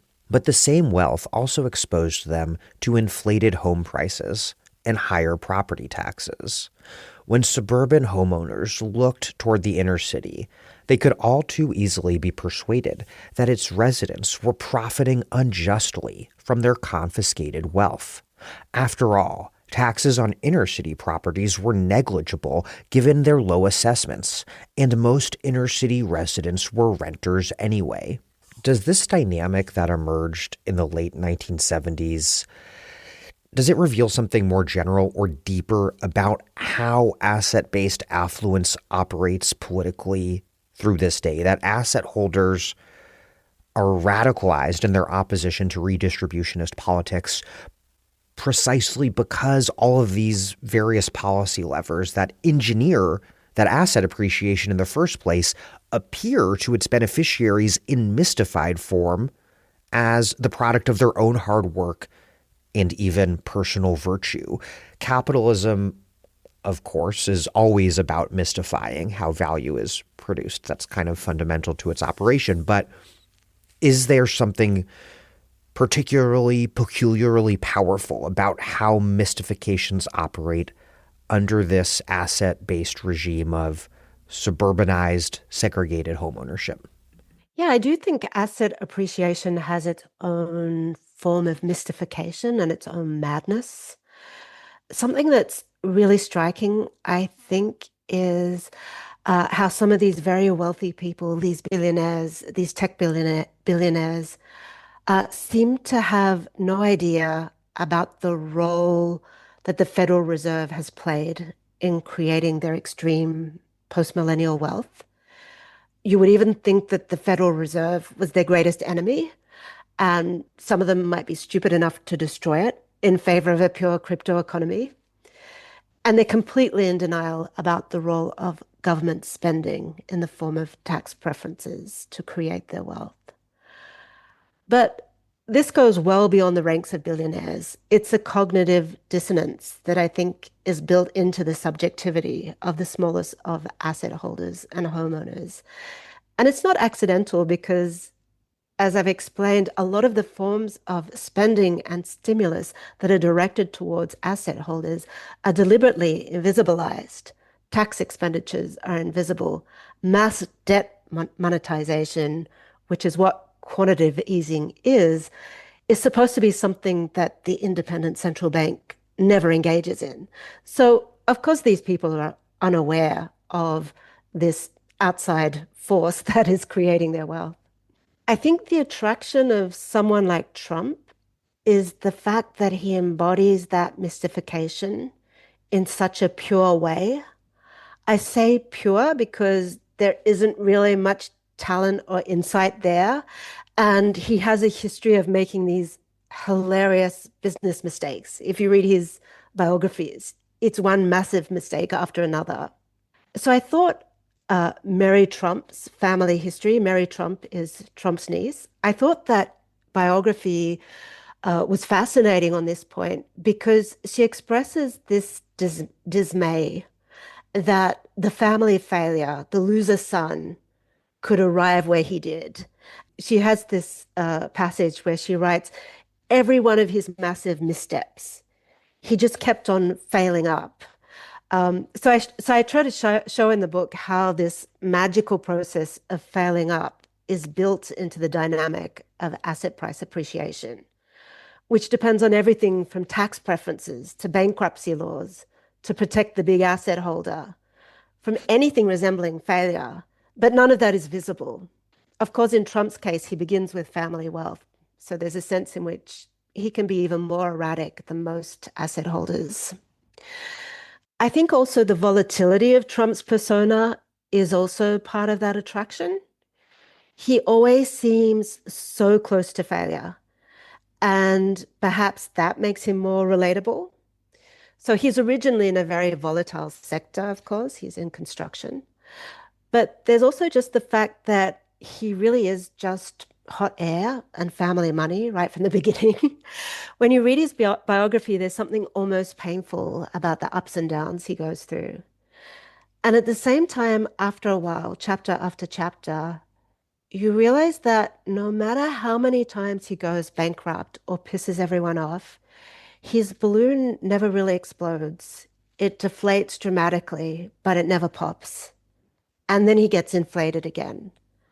And I've always found it fascinating how often Trump in political rallies is depicted as an inflatable or balloon of some kind.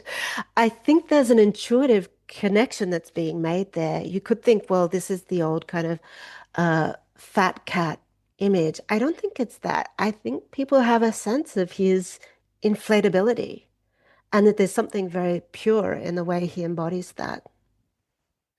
You write, quote, "The fact that the American neoliberal counterrevolution began with a popular tax revolt, achieved through the initiative and referendum process, complicates the idea that this was exclusively a revolution from above, or that neoliberalism harbors an intrinsic animus toward democracy." And this reminds me a lot about recent conversations I had with Quinn Slobodian about his book, Hayek's Bastards, where he discusses how anarcho-capitalist Murray Rothbard theorized right-wing populism explicitly in those terms. He theorized it as an innovation in the neoliberal political program because theretofore, neoliberalism had, since the movement's inception, pretty explicitly feared that mass enfranchisement could inevitably lead to the general redistribution of wealth. After all, if the working class can all vote, why won't they vote for socialism? But by the late 1980s, it was clear that substantial swaths of the American masses had become both materially and thus ideologically attached to capitalism. In terms of what the material basis for that attachment was, would it be fair to describe asset capitalism as what materially grounded far-right neoliberal populism amongst broader swaths of the American people?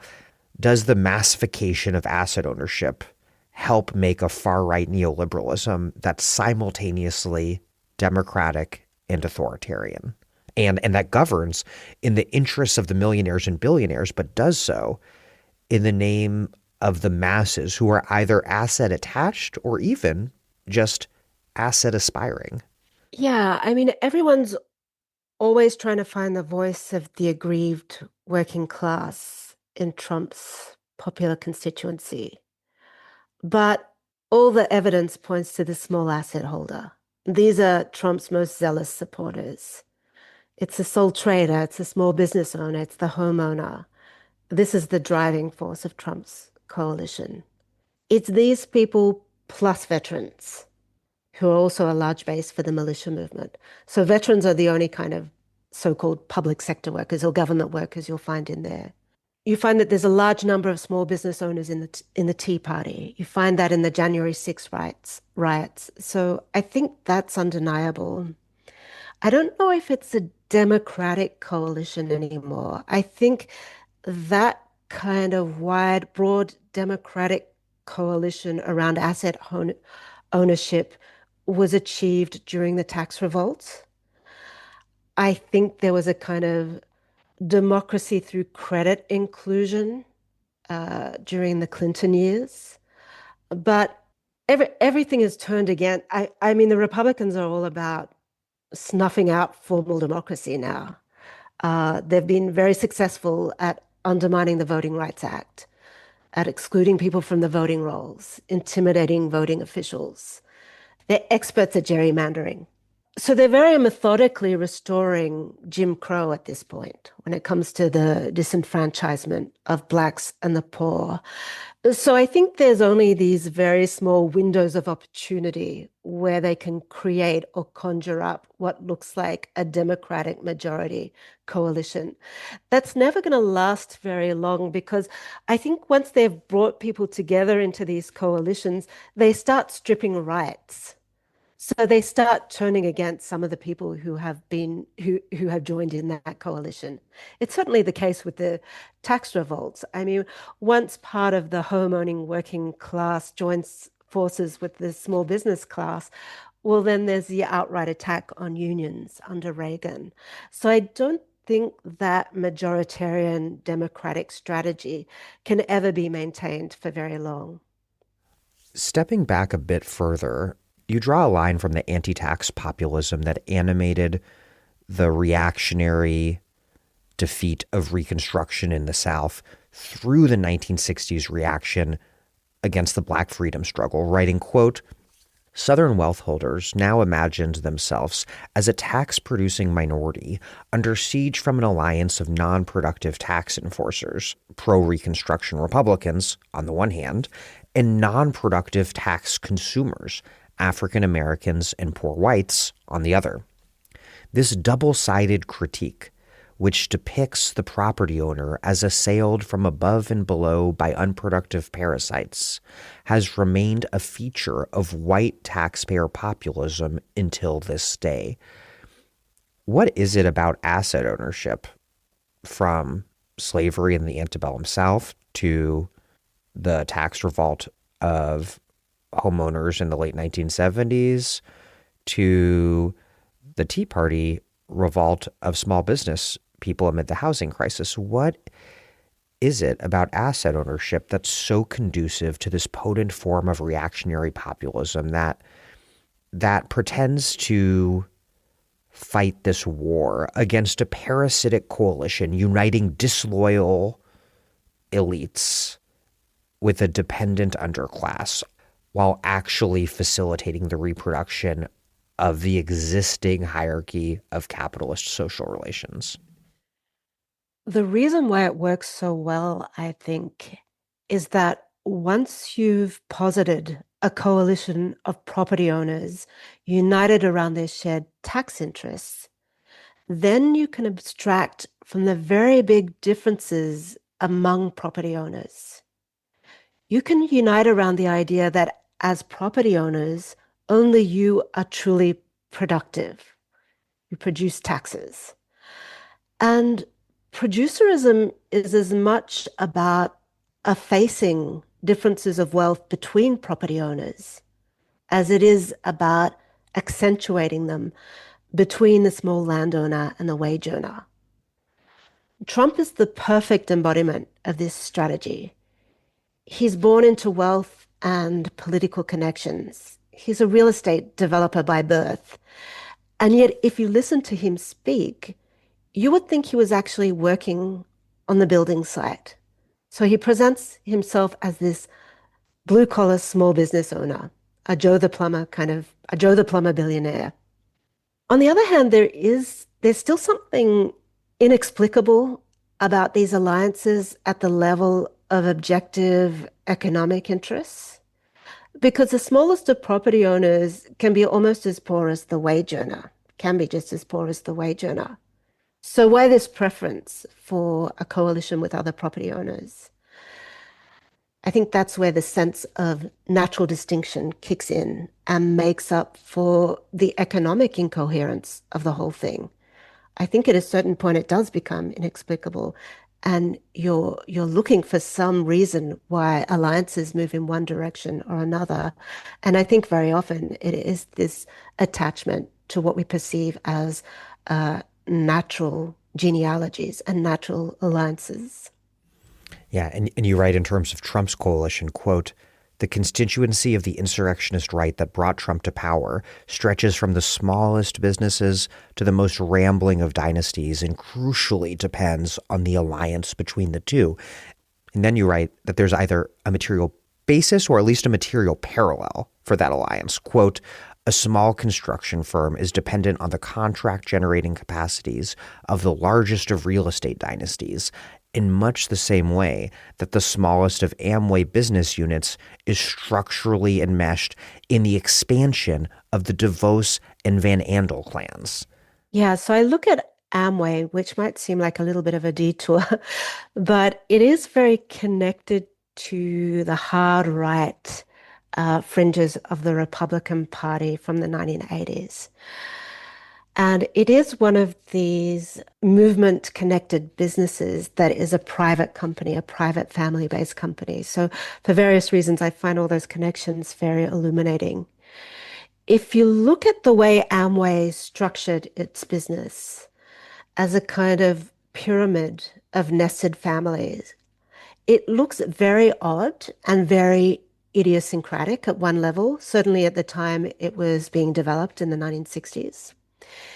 It's very different from the standard Fordist organization of employment, where you have this separation of the industrial workplace from the family home, and which offers this very stable, standardized life trajectory to the male worker as part of an internal workforce.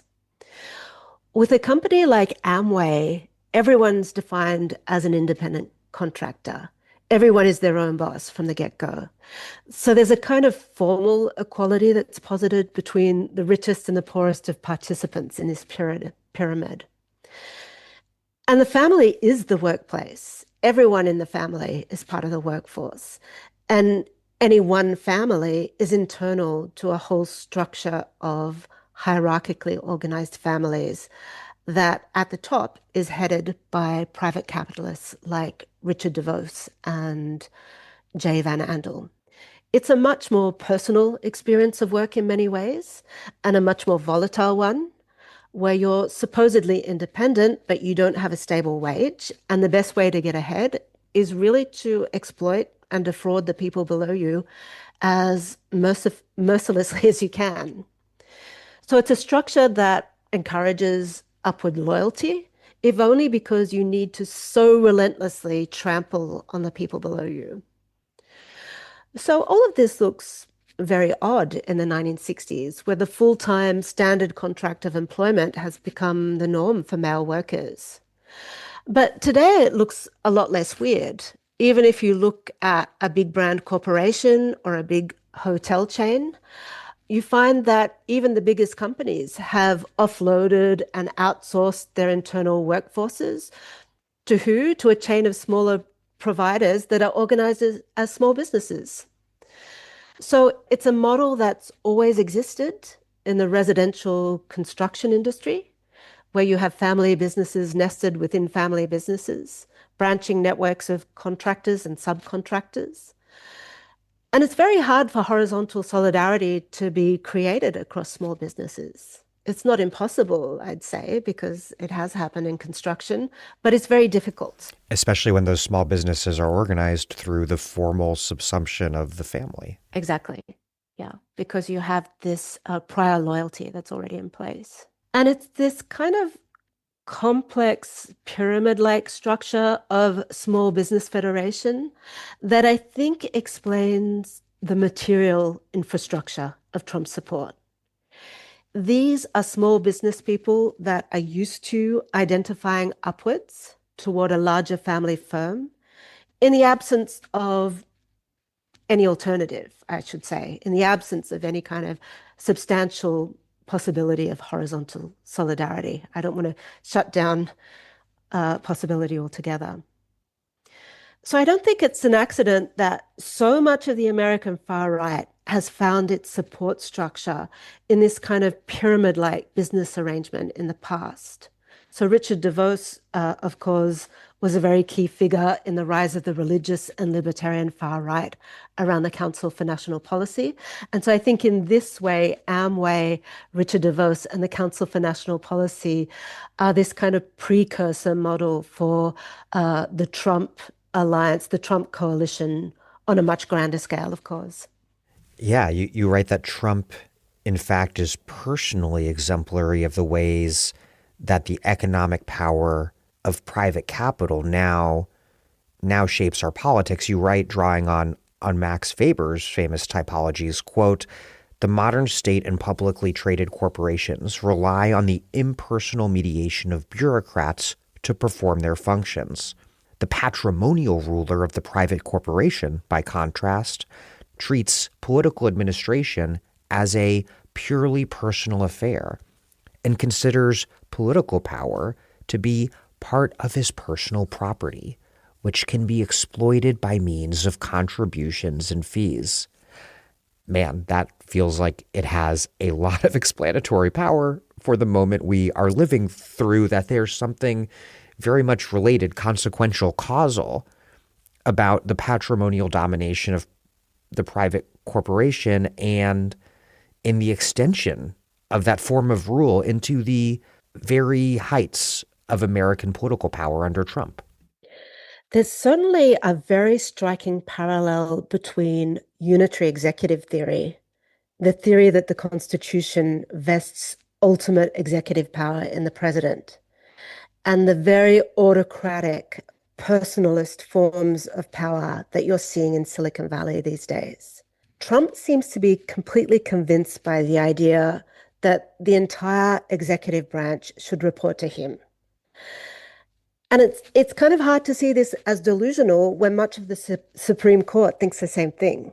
But it's not just a parallel, because the people who populate Trump's White House, his major donors and his closest advisors, they almost all come from the world of privately owned or closely held companies.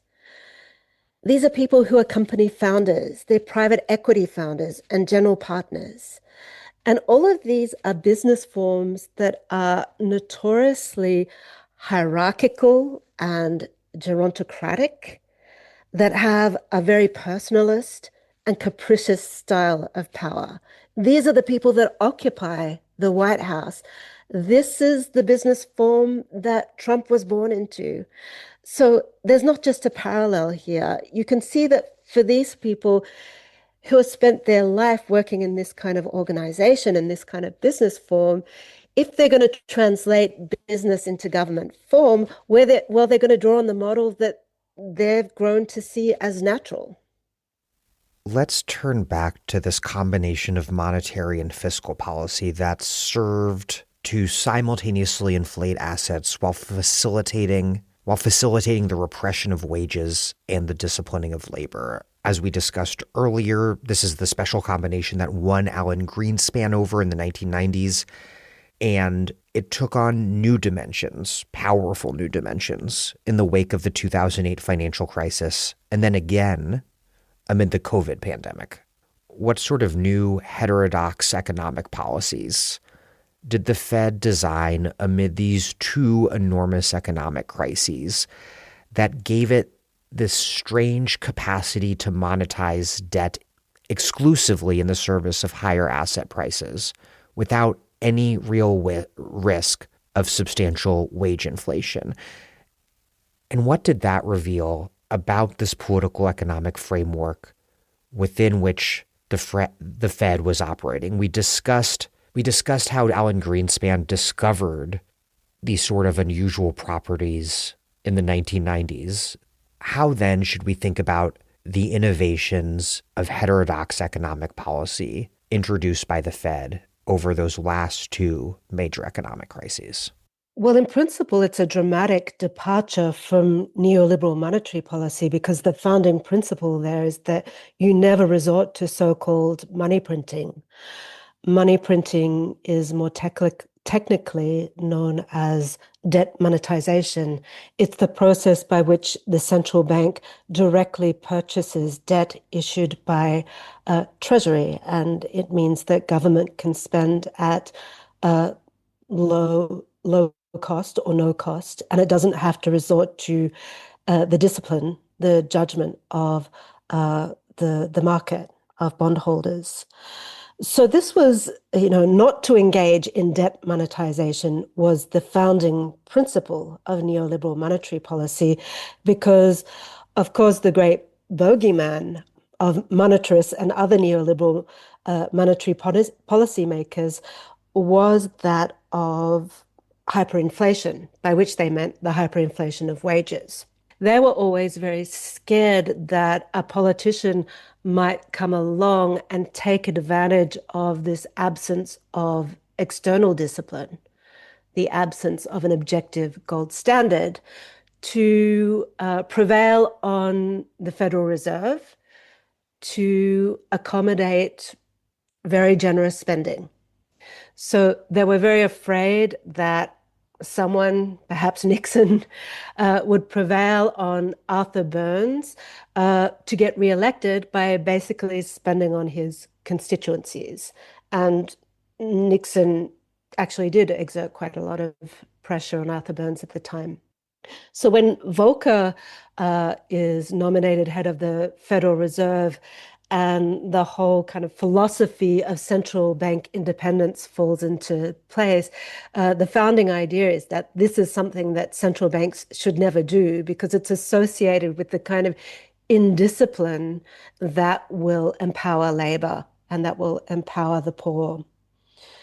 So it's really quite remarkable when you get quantitative easing, which is technically a form of debt monetization unleashed on a historically unprecedented scale. But nobody, or almost nobody, except for a few Hayekians, are calling it what it is, money printing, debt monetization. They know what it is, but they won't call it what it is because they don't want to evoke the spirits of neoliberal revenge.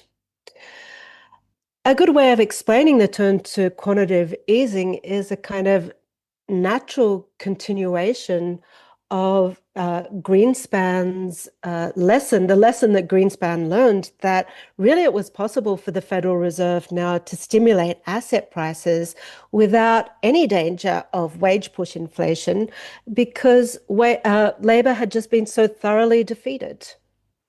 You write that this fiscal and monetary order, that it fundamentally requires the Federal Reserve to adopt these various sorts of heterodox policies to save asset holders, and in that this will continue as long as the order persists. Quote, as long as fiscal incentives continue to channel wealth into financial assets, and as long as capital gains outperform industrial profits as a return on investment, the Federal Reserve appears locked into a pledge of permanent crisis response, where it has little choice but to come to the rescue when asset markets fail.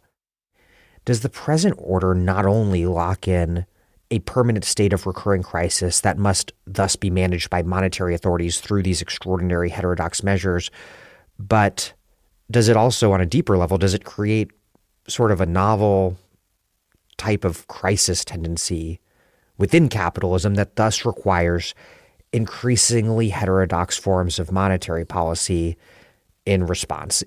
Does all of this essentially flow from the so-called Greenspan put of the 1990s, a fiscal monetary order that promises the protection of asset values above all else? Well, if you look at the way Greenspan himself understood it, it was about permanent crisis preemption, or it was a kind of market regeneration through crisis. So he didn't so much see crisis as a limit. Once he's accepted that asset price appreciation can be isolated as a target of monetary policy, isolated and then incentivized and encouraged without also inducing a run-up of wages, then for him, the point is, well, what can the Federal Reserve do to keep asset prices going up? If it looks like there's going to be a collapse in one market, say the dot-com stocks and the NASDAQ, then what can we do to push up asset prices in another market, such as housing? It's the idea of blowing bubbles from bubbles, bubbles that never pop. So he's very explicit about this. You can't prevent asset bubbles, he says at one point. Let's not even bother.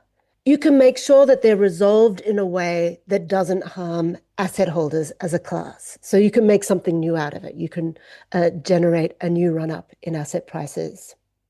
So you have to be careful to define what you mean by crisis, because this means that even spectacular breakdowns of asset markets, like the global financial crisis, are not necessarily crises for financial asset holders as a class. They certainly didn't lose out from quantitative easing. And this is because the task that the Federal Reserve has assigned itself since Greenspan is that of putting a floor under falling asset prices. This is the Greenspan put. The pre-2008 housing boom involved skyrocketing asset prices for homes, but also the large-scale construction of actual homes, a physical process that, of course, employs blue-collar workers to do the building and then ultimately houses people, however garishly in exurban McMansions. The asset boom has looked rather different since the crash. Home values have continued their spectacular explosion, but at the same time, relatively few new homes are built. And then there's crypto, which, unlike housing, has no use value at all. It's just entirely absurdly speculative, and it creates negligible jobs, like barely any jobs. And again, this is a big change because even a fraudulent subprime mortgage could lead to a house getting built and someone living in that house, whereas crypto at its best, it's extremely rich crypto bros spending money on services, which I guess has some sort of crypto multiplier, minuscule crypto multiplier effect, or maybe the construction of crypto server farms, which again, meet no social need at all. Or let's take a look at AI, perhaps the only purportedly quote unquote healthy part of the US economy right now. Its possible trickle-down effects appear limited to construction jobs for the massive build out of these electricity and water hungry data centers, a form of job creation that weirdly echoes the housing boom of the aughts, except quite surreally this time, amid an unprecedented housing crisis, capitalists are constructing a vast number of buildings to house not human beings in desperate need of housing, but machines to help people cheat at homework and to automate jobs. You write, quote, "There was nothing that predestined one particular commodity class or capital stock to assume a new life as a financial asset, nor was it a case of intangible assets taking the place of tangible commodities, as some have suggested. Rather, one and the same substance could acquire vastly different mathematical powers of self-appreciation by virtue of the market and tax-based valuation process it was caught up in." Lay out your argument here. Is it just totally random what assets become targets for hyperappreciation? Because it does seem like the current asset boom is taking on ever more speculative forms, ever more indifferent to even the pretense of use value. I mean, no, it's not random. And one of my intentions in the book was to show that monetary policy, cheap credit, isn't sufficient to turn things into financial assets. you need also to look at the fiscal settings and the regulatory settings that are enticing investment money into particular things or processes, at any one time. So commercial property could never function as an asset class unless you had this whole regime of tax preferences, capital gains preferences, and depreciation schedules that make returns on investment predictable and reliable, even when things aren't going so well. And a lot of people in Trump's inner circles were very worried by the fact that Lina Khan was intent on regulating crypto like other securities. And this is because they understood that the absence of such regulation. Lina Khan and Gary Gensler. Yes. The two of them. Yes. And this is because they understood that the absence of this regulation was what made crypto attractive as an asset in the first place. I don't know if I'd agree with your analysis that we're moving toward an economy that is more speculative, or if there's some kind of driving tendency there. But certainly people like Jack Kemp and other third-way neoliberals could see that asset inflation in residential property and construction could play this very useful double role, because you're housing people as well as turning them into asset holders, and as well as creating inflated property prices. So I can see that there was at least some attempt to funnel speculative investment in the direction of a kind of neoliberal social policy and social consensus policy. And part of their complaint about the commercial property boom was that precisely that it wasn't doing this. And I think that is very hard to imagine now. It's very hard to imagine someone proposing that kind of attempt at social policy within a neoliberal framework. I think it's also very hard to imagine any other alternative asset class other than housing that could play that role. Because if you think of it, there's very few assets that are that widely held. I mean, it's a bit over 60% now. So it's relatively low, but there are very few assets still that are that widely held. So I don't know if there's any going back at this point. And one way to think about it might be just since the crash, what's been the absolute center of U.S. finance markets and thus the U.S. economy, and it's the out-of-control valuations, the surreal P/E ratios of Silicon Valley tech firms, and what do those stratospheric valuations rest upon but the AI bubble and also crypto. And so what do we get from Trump but an elaborate policy architecture to facilitate all that? Yeah, I mean, this is why I think that it's very hard to call Trump's coalition a democratic coalition. It's a very zealous and mobilized coalition, but I just don't think there's the economic buy-in that would enable a truly democratic base. It's interesting to remember that the Democrats and BlackRock were very, very heavy on introducing a universal 401k. If Kamala Harris had been elected, they were very intent on that. So I think that would be one way in which the run-up in asset prices in Silicon Valley may have been turned into a new kind of third-way consensus. Obviously, the Republicans are not going to do that. But it's interesting to me because the universal 401k is basically what used to be called privatizing Social Security. And now it's only the Democrats that would be capable of that. So things have moved very far to the right. In terms of the inclusive capacity of neoliberalism, the aughts, versus this far more brazenly reactionary, authoritarian, fascist neoliberalism that we have today, there again does seem to be some sort of worthwhile comparison between the inclusionary policy of building housing for people, however predatory the dynamics were underlying that, versus today, when, to the extent that there's a material basis for inclusion, in this economic project, it's cryptocurrency.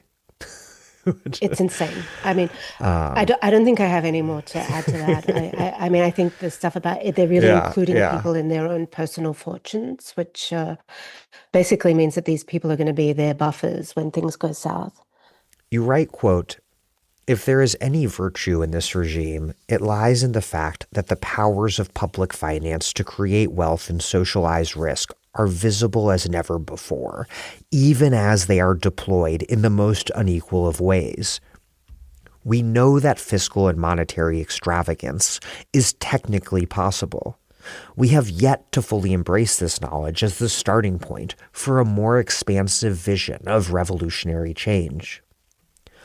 What does unconventional monetary policy teach us about the fiscal capacities of the U.S. state and how we might turn them toward progressive and even socialist ends? And if those capacities are limited to the U.S. and maybe also to Europe and China, or at least if they are quite different across an uneven world capitalist system, these capacities, how, in that uneven global context, can we make this vision of fiscal communism an internationalist one?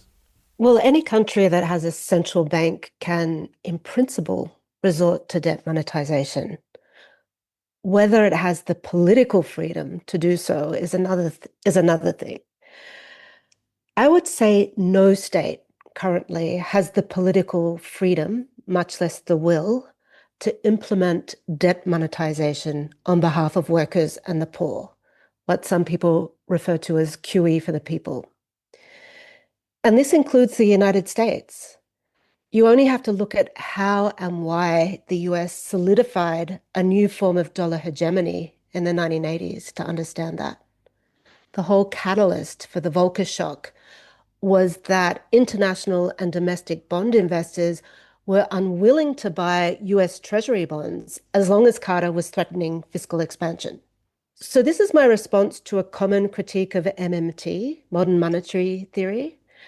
The critique states that this is somehow an expression of US imperial power, and only a currency hegemon like the US would be capable of going there. No, the US is a world currency hegemon because it refuses to do this. And you can be sure that the dollar's current status as world reserve currency would be under threat if the US suddenly started spending massively on the poor. So this is why any credible response to the discipline of international bond traders has always taken a federated form. It can only be achieved with the creation of currency blocks. That was the reasoning behind OPEC. It's the reasoning behind the BRICS today and their current attempts to create an alternative to the US dollar as international currency.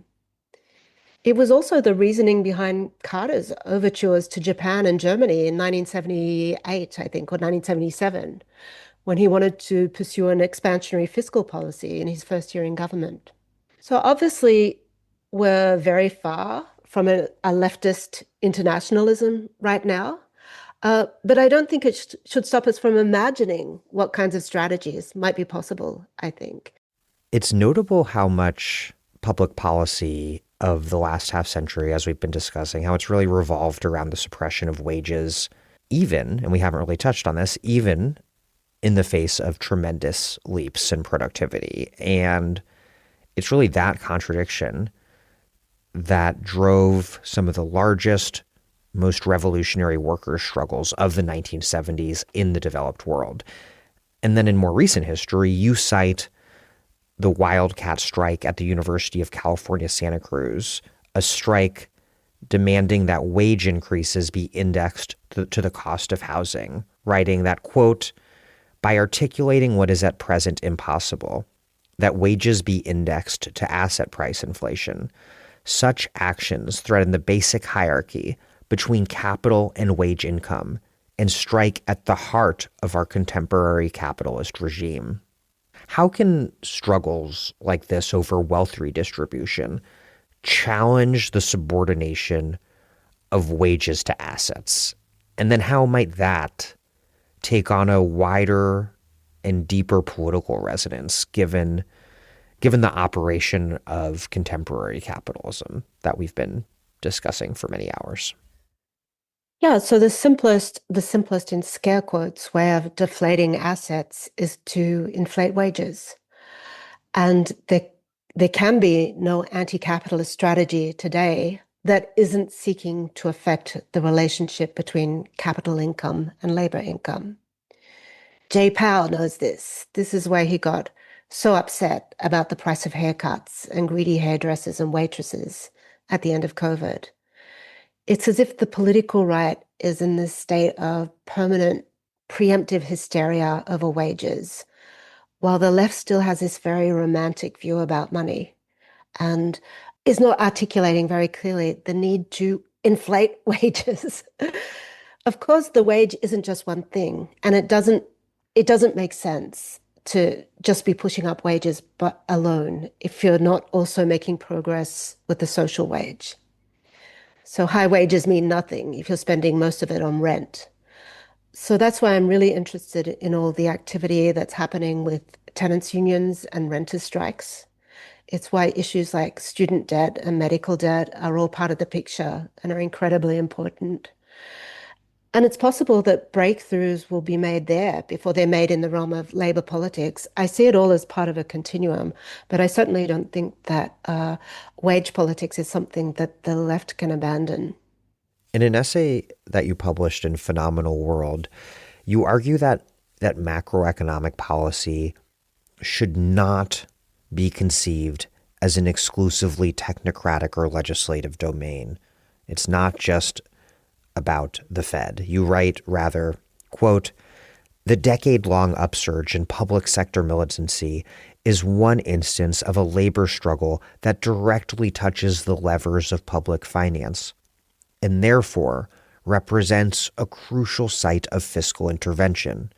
You continue by noting, quote, "The genuine fear that public sector workers are capable of inspiring among political elites, as when Fed Chair Arthur Burns described the 1970 postal wildcat strike as an insurrection against the government." People, I think we on the left can sometimes reify what might seem to be political versus economic sorts of organization and of struggle. But you argue that public sector unionism points, quote, "to how monetary and fiscal power may be seized from below." What sort of power do organized public sector workers have to fight back against this long counter-revolution that defines our current conjuncture, particularly in the context of these massive cuts orchestrated by Doge and also a really unprecedented, ongoing, all-out assault on federal workers' collective bargaining rights?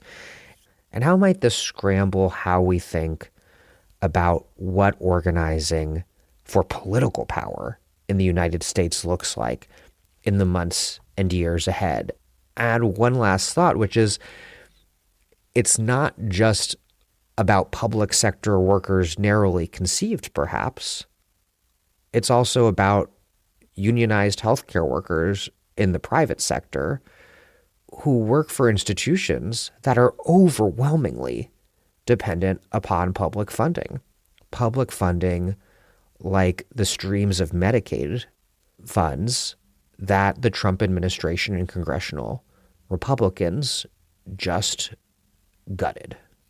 Yeah, so to go back to our initial discussion about what the crisis of the 1970s was about, I think one very simple way of describing that crisis is to say that it was a case of monetary and fiscal power being seized from below. So that's your historical example. I'm not talking about replicating that scenario. I'm urging people to draw the analytic lessons and to apply it to their analysis of anti-capitalist strategy today. We tend to forget that labor politics at its most powerful is monetary politics. You're literally bidding up the price of labor. And in the process, you're eroding the value of profits and you're eroding the value of financial returns. So labor politics is monetary politics. It is fiscal politics. And we should be aiming to make our labor politics effective as a monetary and fiscal intervention once again.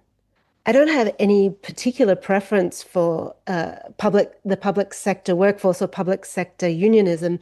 I was really just trying to point out in this piece that what are typically considered the disadvantages or the idiosyncrasies of the public sector labor movement are really advantages and powers.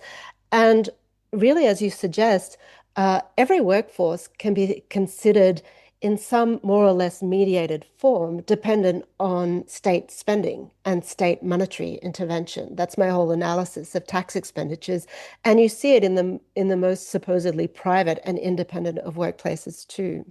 So I'm writing this, or I was writing this, in a context where there's been so much interesting work done on the left about thinking of alternative ways of organizing monetary policy, alternative ways of thinking central banking, QE for the people, models for organizing federal transfers of money to states and cities that would free cities from austerity. And I guess the context for this was the Biden administration. So it remains very technocratic. It depends on the scenario where a benign electoral coalition will come into power and sort things out for you. I think this kind of politics and this kind of scenario planning is extremely important. And I think the left has made a lot of progress there. But I don't think it's sufficient. And it's not where we find ourselves today. So I think the task today, or what I would find most interesting today, is to try to imagine again how we can make labor politics powerful enough to be able to pull the monetary and fiscal levers of the state as it did in the 1970s. Melinda Cooper, thank you very, very much. Thank you, Dan.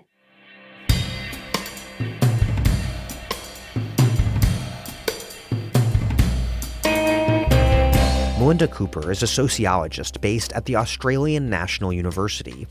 Her latest book, which we were discussing during this two-part series, is Counterrevolution: Extravagance and Austerity in Public Finance. She's also the author of Family Values: Between Neoliberalism and the New Social Conservatism, which we discussed right here on this podcast, The Dig. This concludes our two-part series. Thank you for listening to The Dig from Jacobin Magazine. As Marx once said, after calling for the centralization of credit in the banks of the state by means of a national bank with state capital and an exclusive monopoly, while other podcasts have only interpreted the world in various ways, our point is to change it. We're posting new episodes most weeks. The Dig was produced by Alex Lewis. Our associate producer is Jackson Roach. Music by Jeffrey Brodsky. Our operations manager is Sylvia Atwood. Our senior advisors are Theorio Francos and Ben Mabey. Check out our vast archives and newsletters at thedigradio.com. Follow us on Twitter and also Instagram and Blue Sky at The Dig Radio. And please find us wherever you get your podcasts and subscribe to this one. If it's on iTunes or Spotify, wherever, please rate and review us. Those reviews help introduce us to new listeners. But what really does that is you just telling people that you know to check out the pod. You like it, maybe they will too. Please make propaganda for us. And do find us at patreon.com and make a monthly or annual contribution to help keep this operation up and running strong. Even a few bucks is huge.